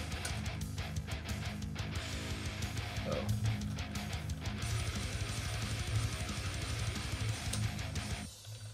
There we go. Okay. What? Oh, just because of the container. All right. So then what I want to do is I want to do Docker network create. I knew I'd eventually be forced to learn this shit. Let's see, help. No, damn it. Docker network remove help. There we go. Docker network create train net. And then, let's see here, subnet equals 172 dot, let's go with 20, oh whoops, 20 dot, or actually I could do 19, right? 19 dot, hey, Chief CLL, thanks for the, or Chief C2, thanks for the raid, welcome to the mosh pit everybody. We're in here hacking through some Docker stuff, and I'm actually being forced to learn some stuff about networking in Docker because I've always just winged it. Like I knew physical networking, so I figured I kind of knew what was going on here, but now I'm actually learning how to build some networks because what I need to do is actually create a network to be able to assign static IPs to my particular Cassandra node, because I'm working on doing some Cassandra stuff, and I wanted to be able to set the IP so that I can set my migrations to build out the schema and tear down the schema to a specific IP. And that's really the gist of the whole situation right now. So I am trying to remember how to do subnets. And then was it name equals... Well, actually, not name, just do create and then add the subnet, right? Did that work? I'm gonna be super stoked if it did. So Docker, okay, Docker network inspect train net.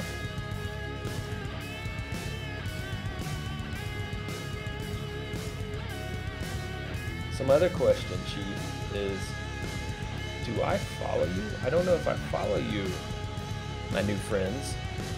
So yeah, just throw a message in chat and I will click and follow, and definitely check out your channel and everything. I might have been watching your channel like a million days in a row. I might just be confused. I don't know.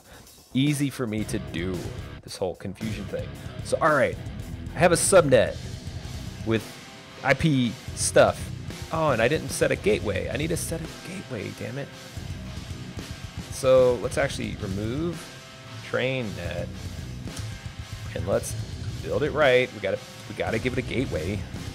Crazy not to give it a gateway, because without a gateway, that is just, that's not good. That's not good news. You're gonna be stuck in the same place forever. So that's gateway, and then I don't know about these auxiliary address things. What are these for in here? Each of the subnetworks has 126 channels, 225 subnets. Each network has 36, right? Okay. Okay. Select one for you inside a preferred pool. Okay. So I'm adding the gateway. I'm going to do the gateway to the thing that the default choose for the gateway. Okay. Alright, so now I got my network, y'all. Right? There it is, train net. So let's inspect that real quick. Docker inspect train net. Alright, so 172.19.z.z.1 for the gateway. Driver default. Ah, probably should set that to bridge too. Right? Gateway IP range. Because bridge acts as thing to transport out of thing, right? Like it acts to transport data out of the network. If I'm correct in understanding this, not entirely positively sure. Restrict external access to the network. Master subnet allocates IPs from a range. Subnet for a network, right? So network create. Oh, weird. Okay. Network ingress mode. Subnet ingress. Routing mesh and slow faster down.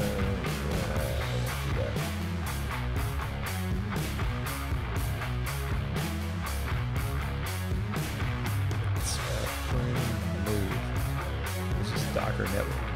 Oh, it's just the root thing of this stuff. So I am creating it. That's what I'm doing. Enable manual container attachment. Oh, so does this need to be true? So many other things. Docker, remove train net. We're gonna get our command built yet. So this thing, and then let's do attachable, true. Actually, let's run that and see if we...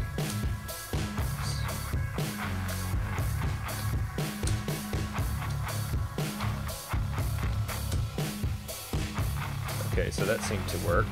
Docker network, inspect, train net. Okay, internal false, attachable true, ingress false. So, let's see, what do we do? Ingress? Ingress. It's true. I want it to be mostly wide open, kind of. So let's do...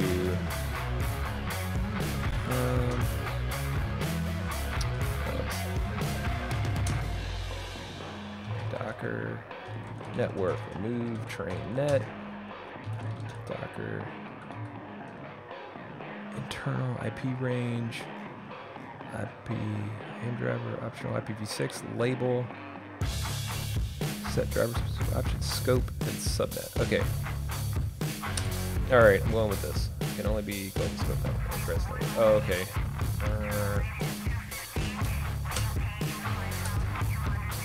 All right. So we have a network. Docker network list. There's our network train net. And there's some network. I don't want to use that one anymore. So let's do Docker remove some network. Whoops. Docker network remove some network. Cool. All right. And then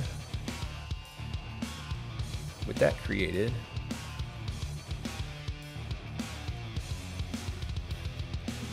I wonder if, okay.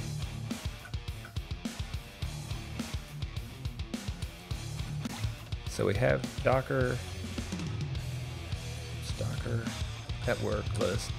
There's train net. So now if we say Docker run dash IT for iterative terminal and name consist Cassandra.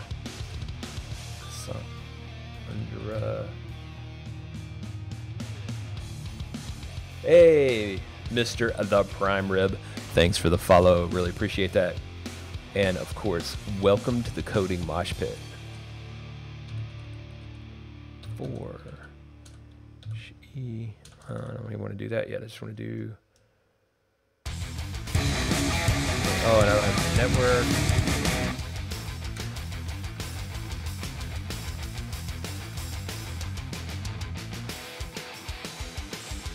There we go. Some grooves. Network, train net. What? Oh. Oh.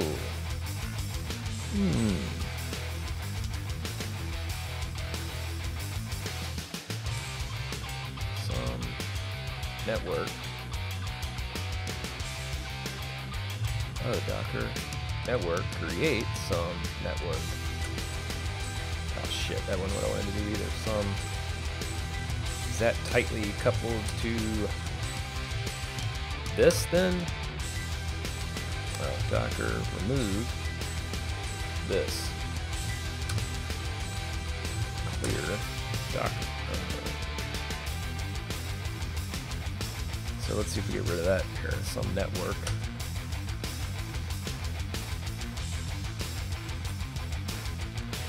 Clear.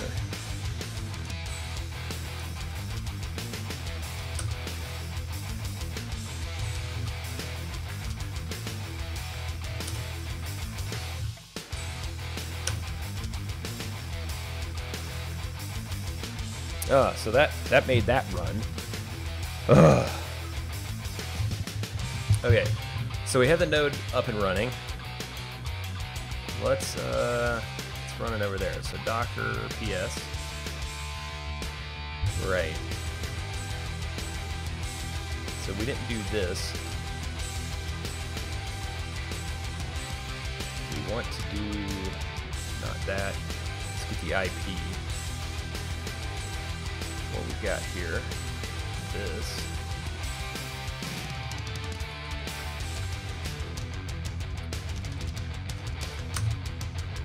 All right, so it's 172.17.0.2.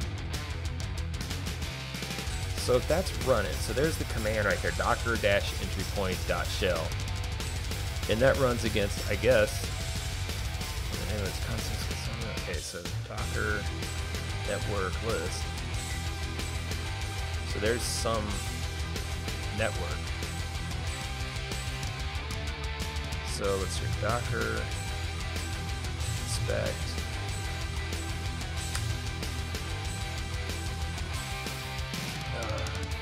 Let's see here.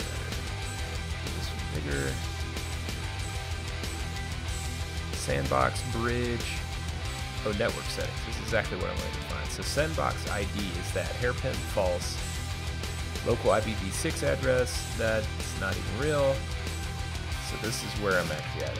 17.02. Bridge, IPA and config, no. This. So it's not.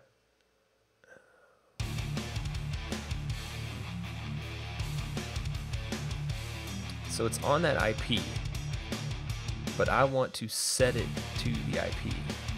And to do that, okay, so if I do Docker PS, Docker, no, not inspect,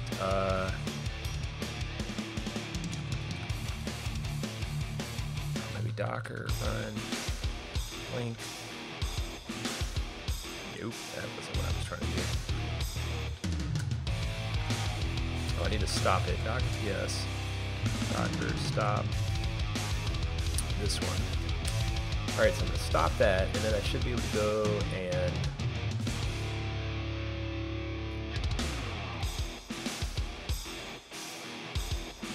Docker run link, Constance Cassandra, blah, blah, blah.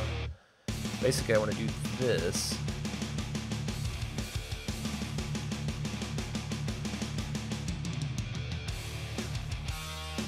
Oh, that opens the CQS shell.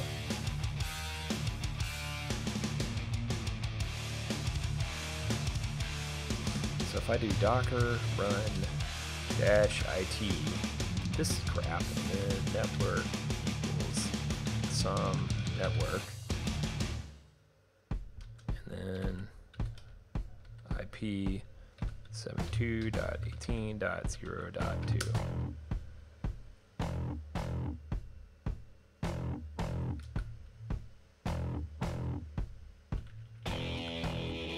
Oh yeah, so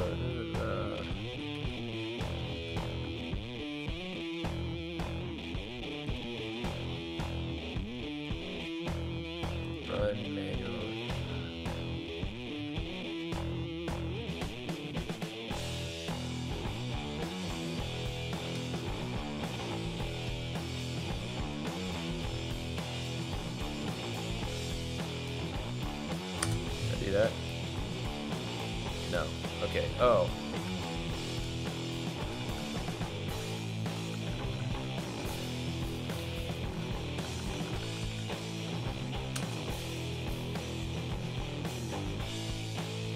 Shit.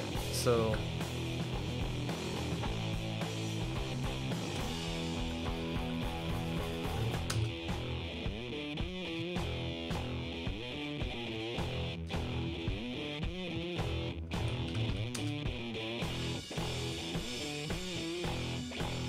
Oh shit. Looks like we made some magic here. Whoa, how do I do this? Oh, well, that's a bummer. Anyway, Docker PS. So that is the one that's running. So we should do is say Docker inspect this one.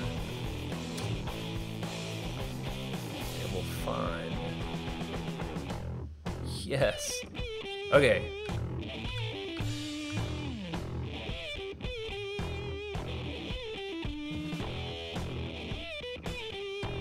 That is not what I just ran.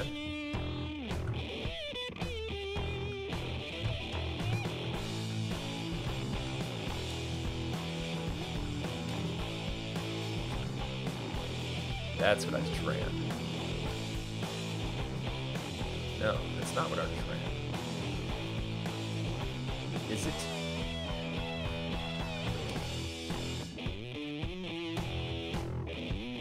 So shut down, broke command.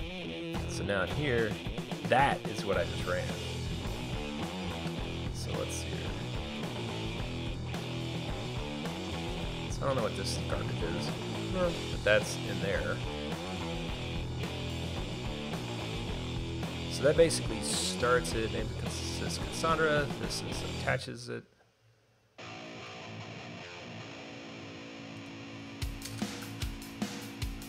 Okay, and then what was my command to create that network?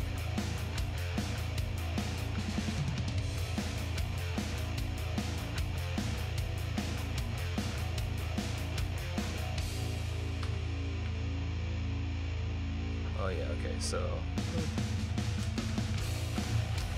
and then this one is still, oh, this is, yes, dead. And then goes that.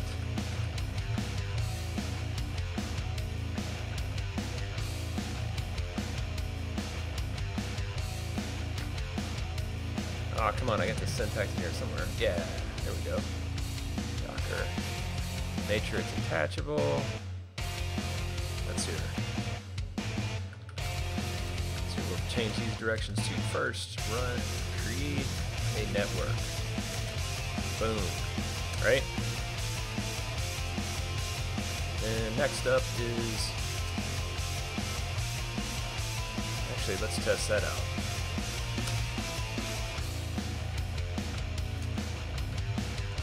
Alright, so what we want to do now is prove out what actually runs things. So PS, container PS, I'm sorry, Docker,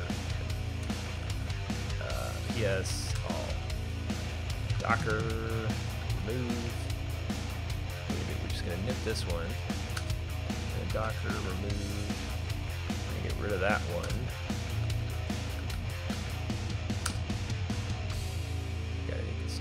Yeah, we do. Oh, I got them all over the place. Remove that one and get rid of this one. So I just want to remove all of these. Make sure I'm working with a clean slate. Oh, there's one more. Docker remove this sucker. Docker PS all. Right? Okay. So clear slate. We only got the SQLs and Postgres's, which are running fine. And now we want to look at network, list that. So we have those three. So I want to do Docker, remove network, remove some network, and Docker network, remove some network, clear, and Docker, remove network, remove train net. All right, clear. So now theoretically we could connect these together, right? So this, well, first off, let's create the network, right? So no error there. And then So we should then be able to say network equals trainnet IP equals 172.19.0.2. And we'll do Cassandra 3.114.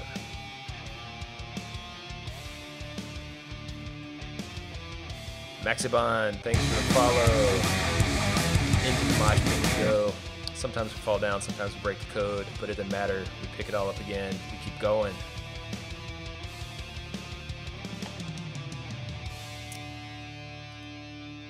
All right, so yes, unrecognized option. So I guess I have to create it and then link that stuff.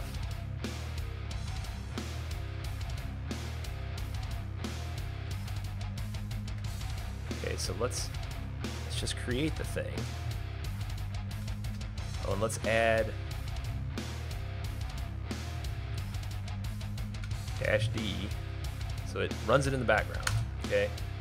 What? Oh yeah. Docker remove this mess. All right. So now run. There we go. Docker PS. It's running there. And what do we have for an IP? Let's look at that. Inspect this thing. And we have 17.2. We're going to get 172.19.0.2. That's what we want to have, right? So, because we're going to put in a different network altogether. And if we look at that one more time, it has a what? Yeah, gateway is 17.1, just like that. Okay. So there we go. And Docker, yes, it's running. So let's say Docker stop. All right, let's stop. So now ps-all should show that we have the one container right here. All right, looking good. And now we want to add,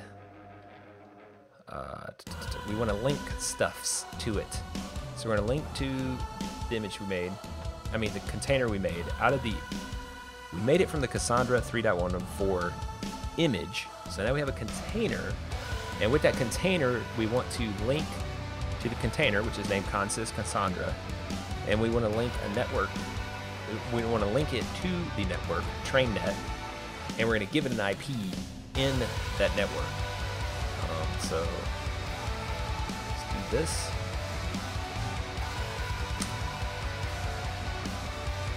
And what do we get?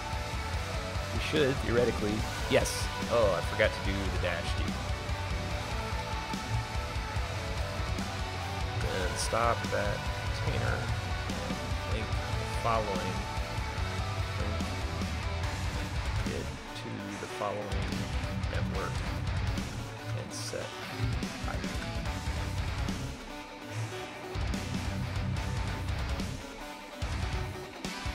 And we're going to shut that one down. So now if we do Docker ps-all and then Docker. Docker start. Oh, so that gives us a whole new one.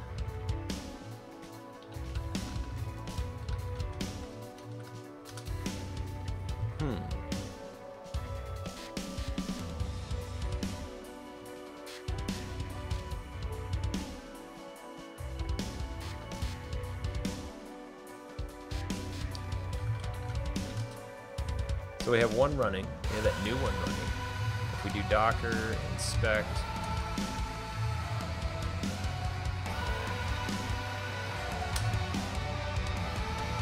that has our IP. Okay. So that doesn't make any sense to me why we have to create it and then link it. I'll look into that more later. Right now, I think we need to wrap it up and call it a day. We've got the IP assigned. So that's pretty badass. That's super badass, actually. That puts us into a place where we can actually move forward. I hope there's no other little gotchas. There always seems like there's a little gotcha. So that gives us the IP that we can connect to. So let's actually try to connect to that before I sign out. Let's see if we have a headache here or not. So I'm going to change this here. Because this basically is here, or it needs to be there. And then down needs to be the same thing. So I guess I should actually, well, we should make a variable. I'll refactor it later. So let's see if we can migrate up though. Oh yeah, of course the key space doesn't exist. Ah. Oh, but what we should do is, yeah, so we should do CQL-SH. We should create the key space. So CQL-SH, create key space. CQL-SH, connect to cluster IP. Because we know the IP now, right? Yes, we do. Alright, so there's our options. We just want to connect and execute a CQL statement, which will be -E. So it is double, I guess it's double quoted. And then we want to do the key space, so do that. Oops. Not in there. Let's go out to here, yeah. Oops. Ah! There we go. I guess we do single quotes too. Let's try single quotes just to stay in the thing here. All right, so we're gonna do create key space consist if not exists.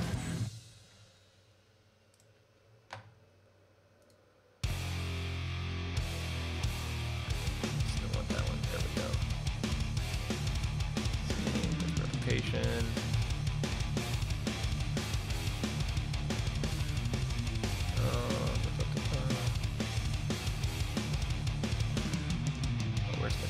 Yeah, okay, so this one can go away. Then we're going to add Apache Cassandra. We'll just say 172.19.0.2. And that looks good. All right. So let's get a script. New table schema. Schema, I think, is what they mean. I think they mean key space. Yes, key space. So data grip calls key space a schema, which makes sense. The key space is kind of the schema. It's going to have all the tables in it. The tables are going to be, you know, correlative to the key space, especially in this. In Postgres, it's more specific because you have the schema and you have tight referential integrity between the tables, primary key, foreign key, etc., which we'll talk a lot more about that soon. But right now, let's just create consist. Oh, look at there. They even do the name for us, consist. And execute a database. Let's execute it and see. Input null. Oh, replication. No. Let's do default. Oops, default. I'll probably try that.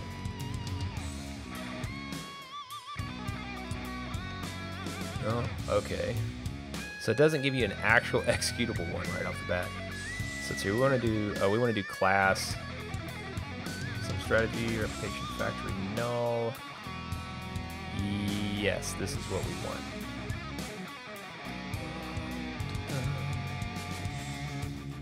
Let's see, how did that look? Yeah, I just want to pass it in there with replication equals, and then in here is where I want all that stuff. Whoops. Let's get rid of those quotes. I think that'll work. What? Mismatched.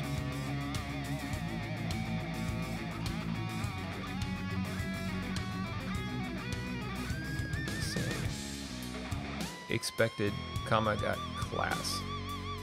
Oh, yes. There we go. Okay. That should be it. So execute.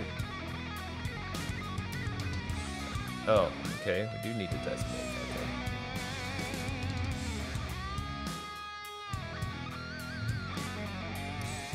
Ah, that damn order on this. Piss me off.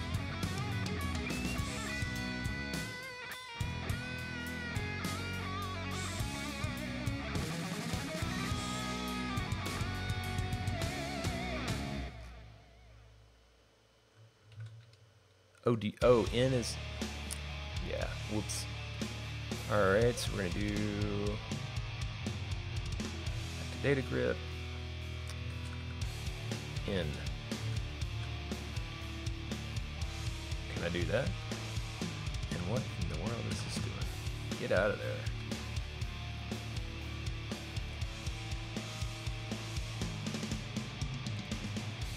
Can I do that?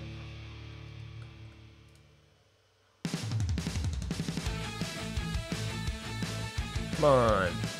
Yes, let's, okay. Now let's do this again. New schema consist, and then just execute, right?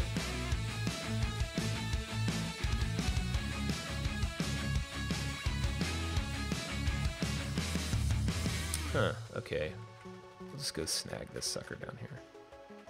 I know, 1? Is that what? Oh, of course, there's no, yeah.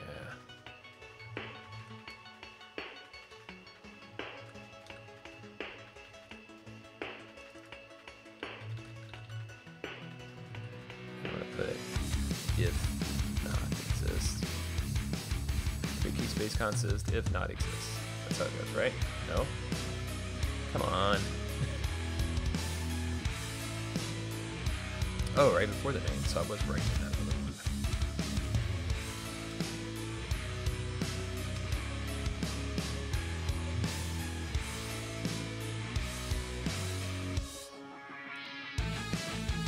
Oh, and of course that is right. With replication factor 1, we do want that because we only have the single node.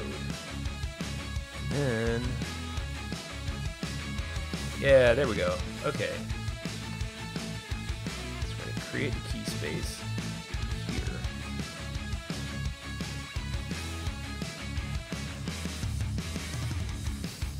Then how do you, let's hear.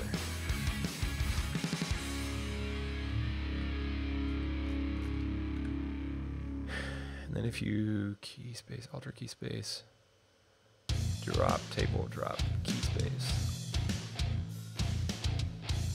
Yes, that's what I want. Okay.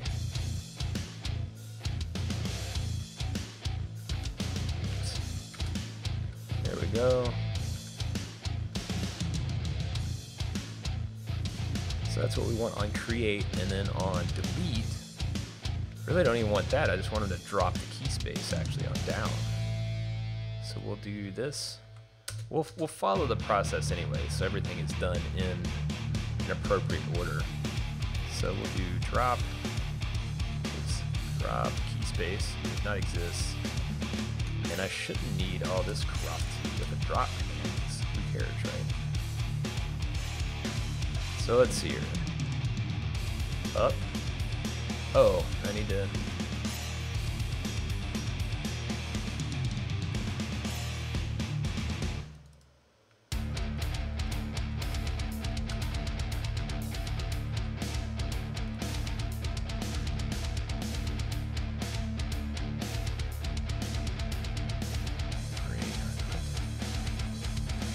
Let's put it all in the same line here.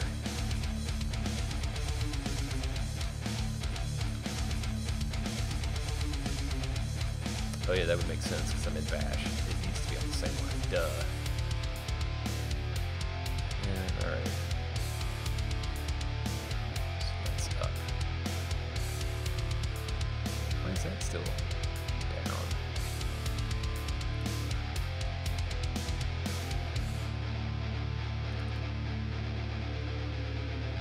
Oh, and let's go.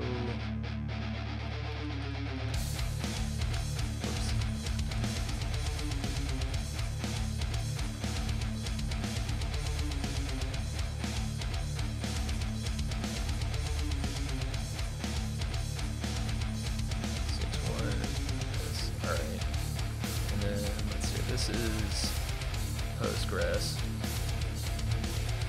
Oh, whoops. Do it this way. Postgres. This is SQL Server. And this is Cassandra. There we go.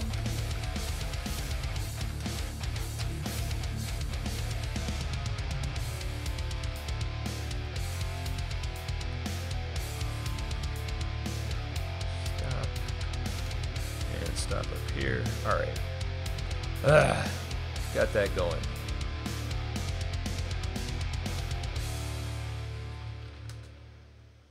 So let's get this terminal going here. Clear list. Go into, what is it, database. Oh, we're not even in the damn thing. Go source, GitHub, trend, list, CD, consist, CD, database, migrations, clear list. All right, and now just start Cassandra, and let's do start Docker containers, all of them. Yahoo!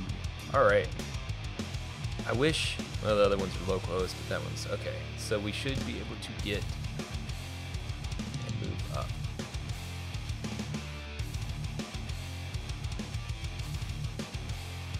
No viable. Oh, is it this crap?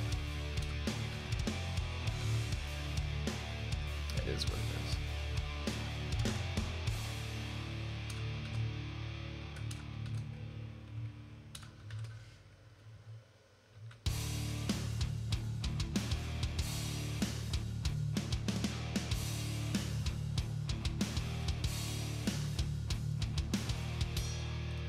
All right, let's get that syntax again. Consist. Oh, that's not the right one. Move.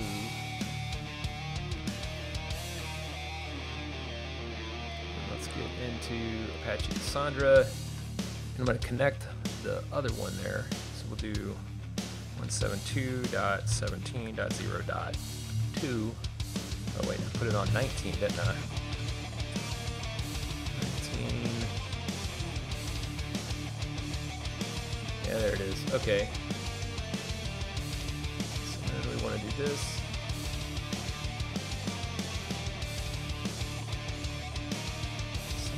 What? No viable alternative at input. It's weird. So let's do SQL generator. Oh yeah, create database consist. Oh yeah, so it screws that up. Definition as is. No.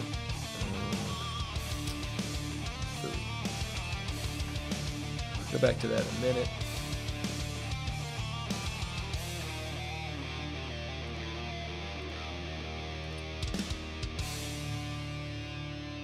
So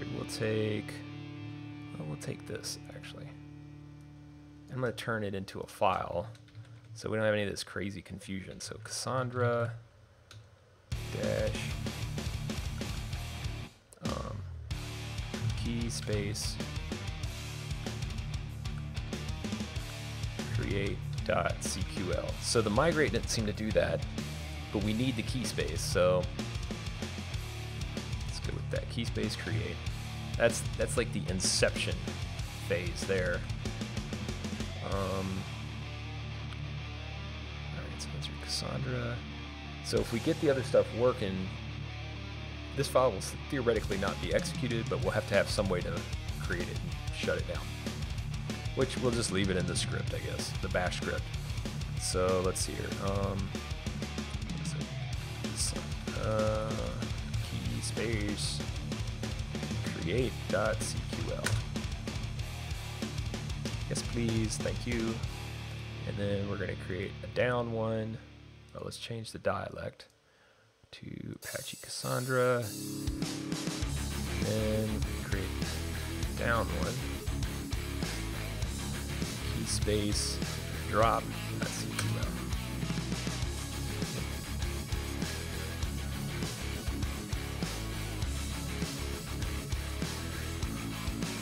All right. So we're gonna do drop key space consist. And if we create, we're gonna create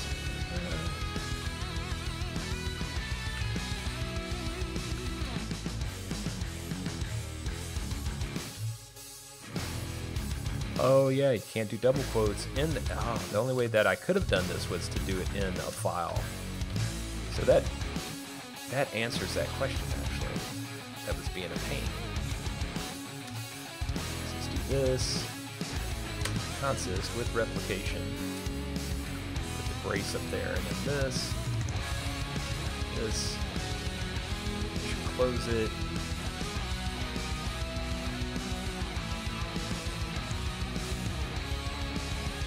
Syntax at line 10.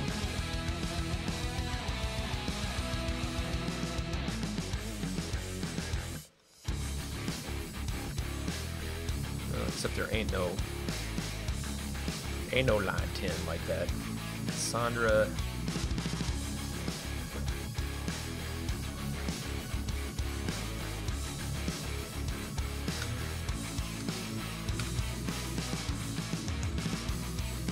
Oh, let's just call this Inception, actually.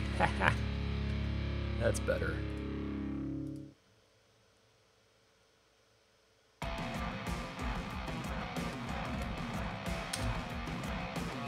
Okay, and then this is just going to be renamed Decimation.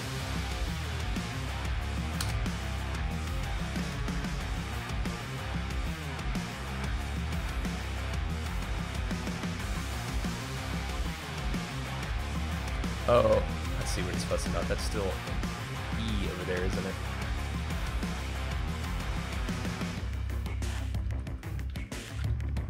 There we go. So file, up. Yep, still an E. Derp. All right, so up. Oh my god, y'all. Oh my god. Down. Wiped it out. So. Alright, so here's this database, which shouldn't even be there anymore. Let's synchronize at this level. Oh, yeah, of course, the consist will still be there. Oh, I wonder how I need to add a PL SQL command for that, actually.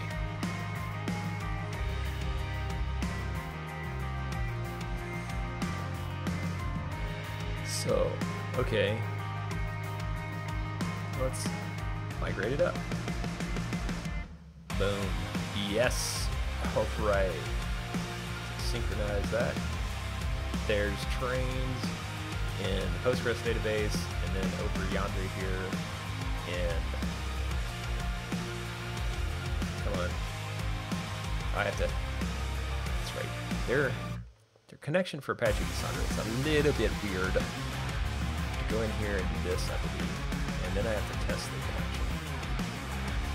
Successful. So then let's synchronize.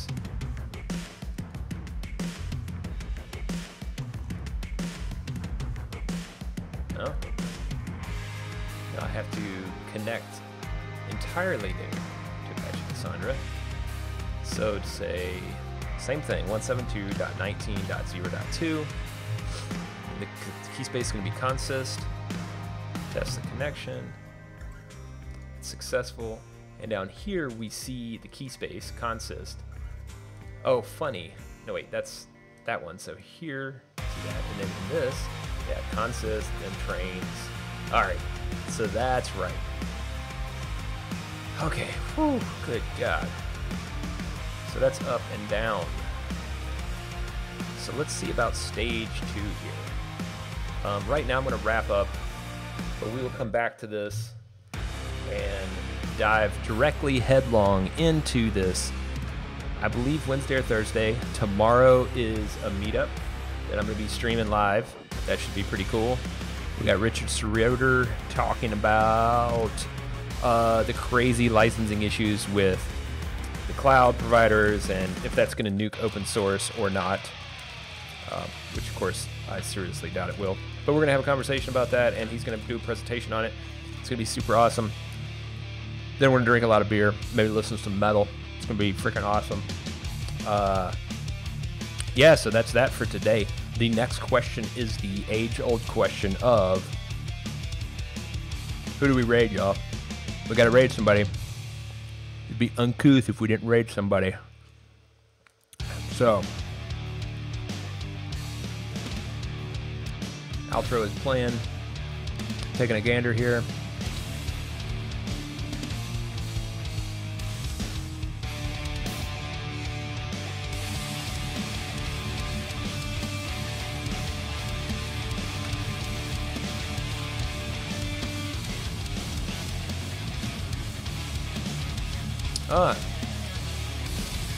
It's Codebase Alpha streaming me. Oh yeah, it's hosting me. Who's Steampunk Programmer now?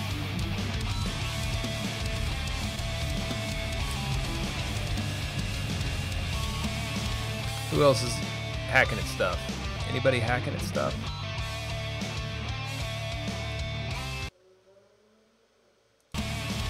Who else is hacking at stuff? Anybody hacking at stuff?